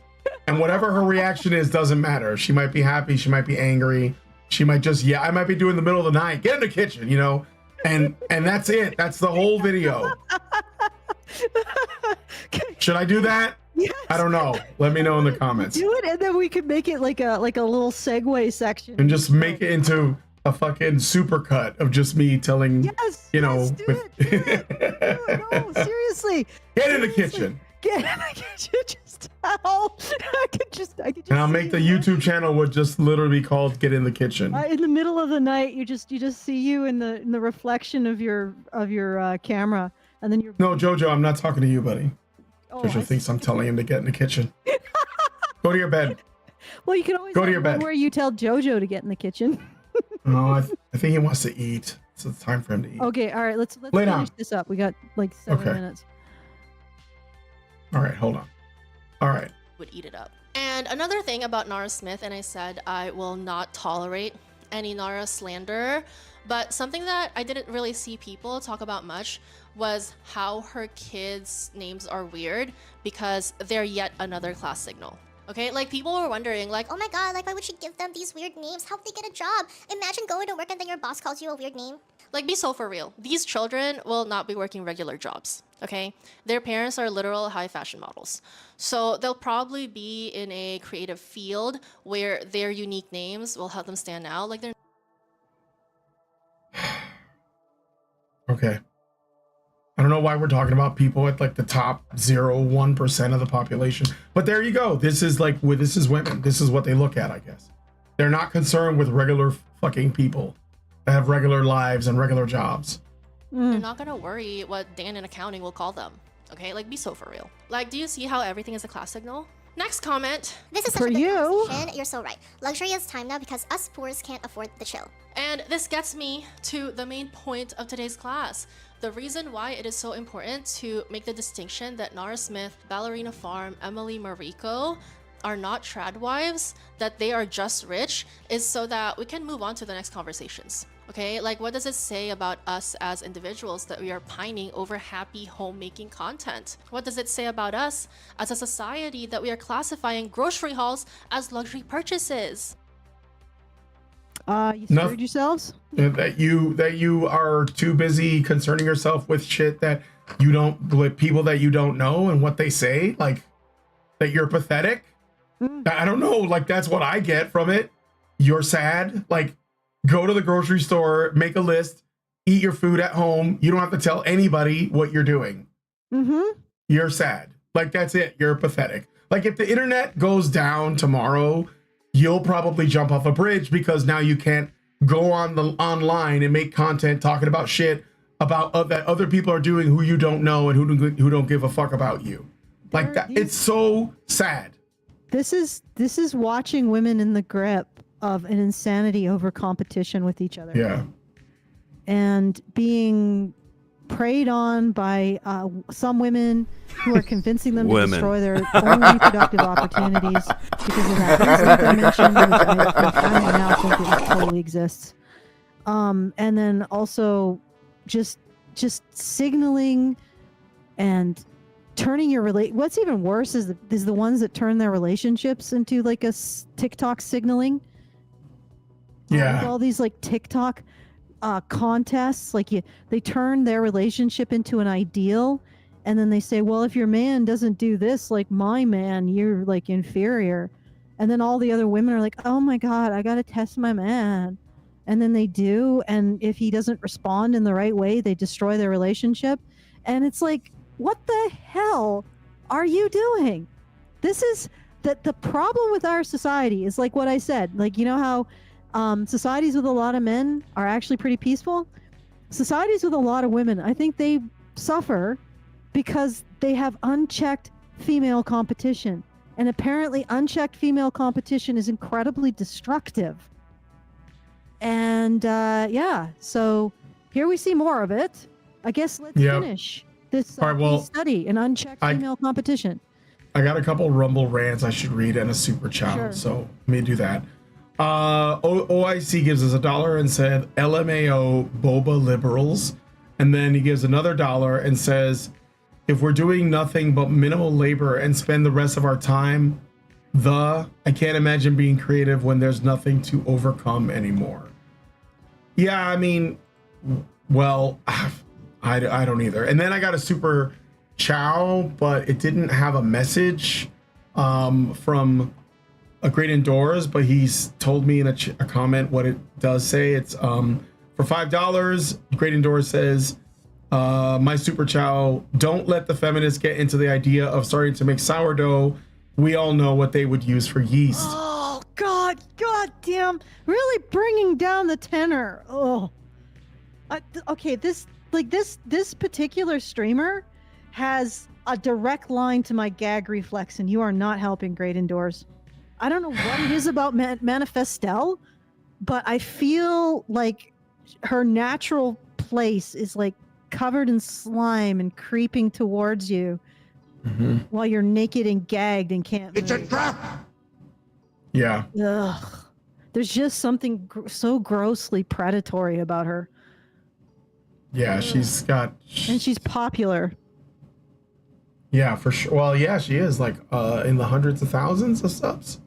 So nobody finds it dystopian that people's idea of luxury right now isn't even luxury shit. It's somebody being able to go to the grocery store and get a full cart and call it a grocery haul. And people in the comments like, oh, must be nice. I wish I could afford food like that. And that's the luxury content that's being branded to us. Food yeah, well, welcome to the suck. Like take a bubble. Yeah, what failed to literally women have decided they don't want to incentivize the productive class of this culture, and the productive class of this culture is becoming less and less productive. And you don't want to replace the productive class of this culture either, because you're not out there making food, are you, or growing it? Nope. Okay, so welcome to the suck. Yeah, I mean, I bet. And you don't want to be a producer. Welcome to the suck. Bubble bath or go to the park in the middle of the day. Just basic shit that humans should be able to do is being branded as luxury, and that's crazy. Okay, it didn't used to be this way, and things are changing. And if there's anything I learned about when things change, it's that we need community more than ever. We may not have all the privileges these influencers have. We may not have the exact privileges. You have a freaking sponsor, which just blew my mind. It's like finding out Satan has a sponsor. Like, oh, of course she does. Oh, God. Of course she does. Is she doing like the Marie Antoinette thing right now, where she's like, look guys, I'm just like you, I'm struggling, it's hard out here, here are these people in the top 0.1%. She's probably in the 1% or the 10%, and she's talking down to these other women that are like, you know, regular, and she's telling them, yes, oof, I get it, I feel you. Like the other day I had to get like regular ass whole milk, I had to get like the store brand of this, like, you know, of this cheese, because I couldn't afford the shit that I normally get from the deli department. I got you a life hack. All right, this is sort of cool. All right, get almost expired organic milk and cream and use lactose drops. That shit extends the shelf life of milk like for weeks. It's astounding. And so you can get it on sale, like you can get like 50% off, 50% off. There you go. There's a way to save money. There you go. Lactose drops. Well, we go through milk fast, so yeah, the shelf life doesn't matter because it's gone like right away. Yeah. Okay, let's keep going. All right, let's finish this. But we have each other. And we can share. We may not have the exact privileges of our friends, but we have each other. And one of those is the privilege of knowing. The privilege of knowing what? That's all I have for you today. I just wanted to the privilege of knowing what? of knowing that you are actually better than the people who you think are better than you, because you know me and I am better than everyone. That's my guess. Okay. All right. You are privileged to have been. You're privileged to be subscribed to this channel, Spoiled Girly. I mean, I don't know what else it could be. So. Oh God, how is any woman who's subscribed to this channel assisted by her? You know, they use the term flatter to deceive. This is what she's saying. I just wanted to let you know that you have so much inherent worth. Yet my worth is not for you to judge, Manifestelle. Get your eyes off my worth. I'm gonna slap those reptilian scale balls right off me. Off. Back where you came from, witch. All right. I think so. That's the end. Do you have any? Yes. Do you have any thank yous to give? Thank yous. I do have thank yous. Just check to make sure you got everything done. I want to thank Richard Bier for sponsoring the last half of this show, in which we respond to Manifestelle, literally the only YouTuber that has ever made me ponder whether or not I have to sprint to the bathroom to puke. Amazing. Amazing. Yeah, she is amazing, because she makes me long for Hannah Cox. I can't freaking believe it. Like, she gives me warm feelings for Hannah Cox. Can you freaking believe that? Like, good Lord. Oh no, I mean, yeah, she's like a Disney villain from like the 50s. Yeah, not even like a modern one with the No. The modern ones are sympathetic. I mean, like Maleficent. Like just like no, Lady Tremaine. She has the eyes like Lady Tremaine. You know, Lady Tremaine is like the evil stepmother from Cinderella. Yeah, that's it. Like always chasing clout. That was like her whole thing. Yeah. And the thing is that I don't know how women their predator alarm doesn't start screeching with this one. Like, she doesn't have her best interest in mind. One of the things that I thought was really, I know you got to go, so maybe, but one of the things that was interesting, I watched this debate on Tenet Media with Tim Pool, where Tim Pool was moderating or hosting it, but it was really between like Lauren Chen, Pearl Davis, Rachel Wilson, and someone else. And what was interesting was towards the end, they were talking about like what the most popular podcast for women was. And so like what was interesting was the most popular podcast for men is Joe Rogan's podcast, right? And they were like, okay, so what kind of content is Joe Rogan's podcast? Well, it's a variety. Like there's comedians, actors, musicians, bodybuilders, UFC fighters, but he also gets on people like, intellectual types like Brett Weinstein, Jordan Peterson. He gets on guys like Alex Jones. He gets a variety of guests on. And like it's mostly men that watch, and then they said, well, what's the most popular like podcast for women? And it was like some sex podcast, and then after that it's like, true crime stories and stuff about like how to essentially like, use men or manipulate men.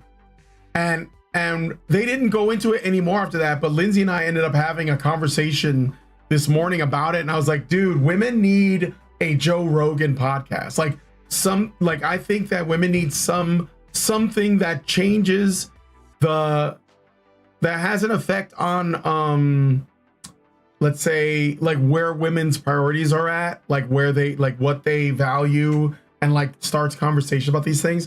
And one of the reasons why I brought it up is because those women on that panel, they were all in agreement that women are the ones that have to like essentially like bring back appropriate shame to other women to like sort of encourage them to like be more virtuous or like be better actors essentially in the workplace or in their life. No, and I was like, actors isn't fake, but actors. Actors in like the what they do, what their effect, right? Because if the most influential podcasts or you know, people out there talking to women are women like Manifestelle, then there's no wonder that you have women saying, I choose the bear 1 minute, and then like ranting in their car about being lonely the next day. Like, why can't I find a man? I just have all my demands laid out on the table. Bear. Yeah, it's because you chose the bear. But they're not like they can't put that together. Like, you know, and Lindsay was like, yeah, that'd be nice, but it'll probably never happen. So, like I said, Lindsay is more misogynistic than I am, and that's saying something. So, but I sometimes worry about my level of misogyny. Like, it probably is not helped by this. Like, yeah, it's why I go out and I walk my dog, and I do that and try to interact with people who don't deal with this shit. I just remind myself that most humans are just human, not whatever this is. Anyway. Okay. So, all right, so I thank you to Richard Bier for sponsoring this half of the episode to the tune of 500 smackaroos. So maybe give him a, I don't know if this is John Cena. All right. All right. And if since this is a Fundzerker that will be staying up, since we didn't do any Beat Saber because I don't have a lot of time today, but we will be doing Beat Saber next Sunday. So if we're hoping for to submit a request, you can do so next Sunday. Get those things ready for then. And if you want to send a message after the show is over, tell us we're not screaming into the void, because sometimes it definitely does feel like we are screaming into the void. You can do so at feedthebadger.com/justthetip. And if you want to support us for the month, you can do that at feedthebadger.com/support. Back to you, Brian. All right. Well, if you guys like this video, please hit like, subscribe if you're not already subscribed, hit the bell for notifications, leave us a comment, let us know what you guys think about what we discussed on today's show, and you'll find links to all of the videos in the description. And please share this video, because sharing is caring. Thank you so much for coming on today's episode of the Fundzerker, and we'll talk to you all in the next one. Better than you? I guess I'm going a little further than you are. Yeah, I'm fucking better than you, okay? Much better than you. You are garbage.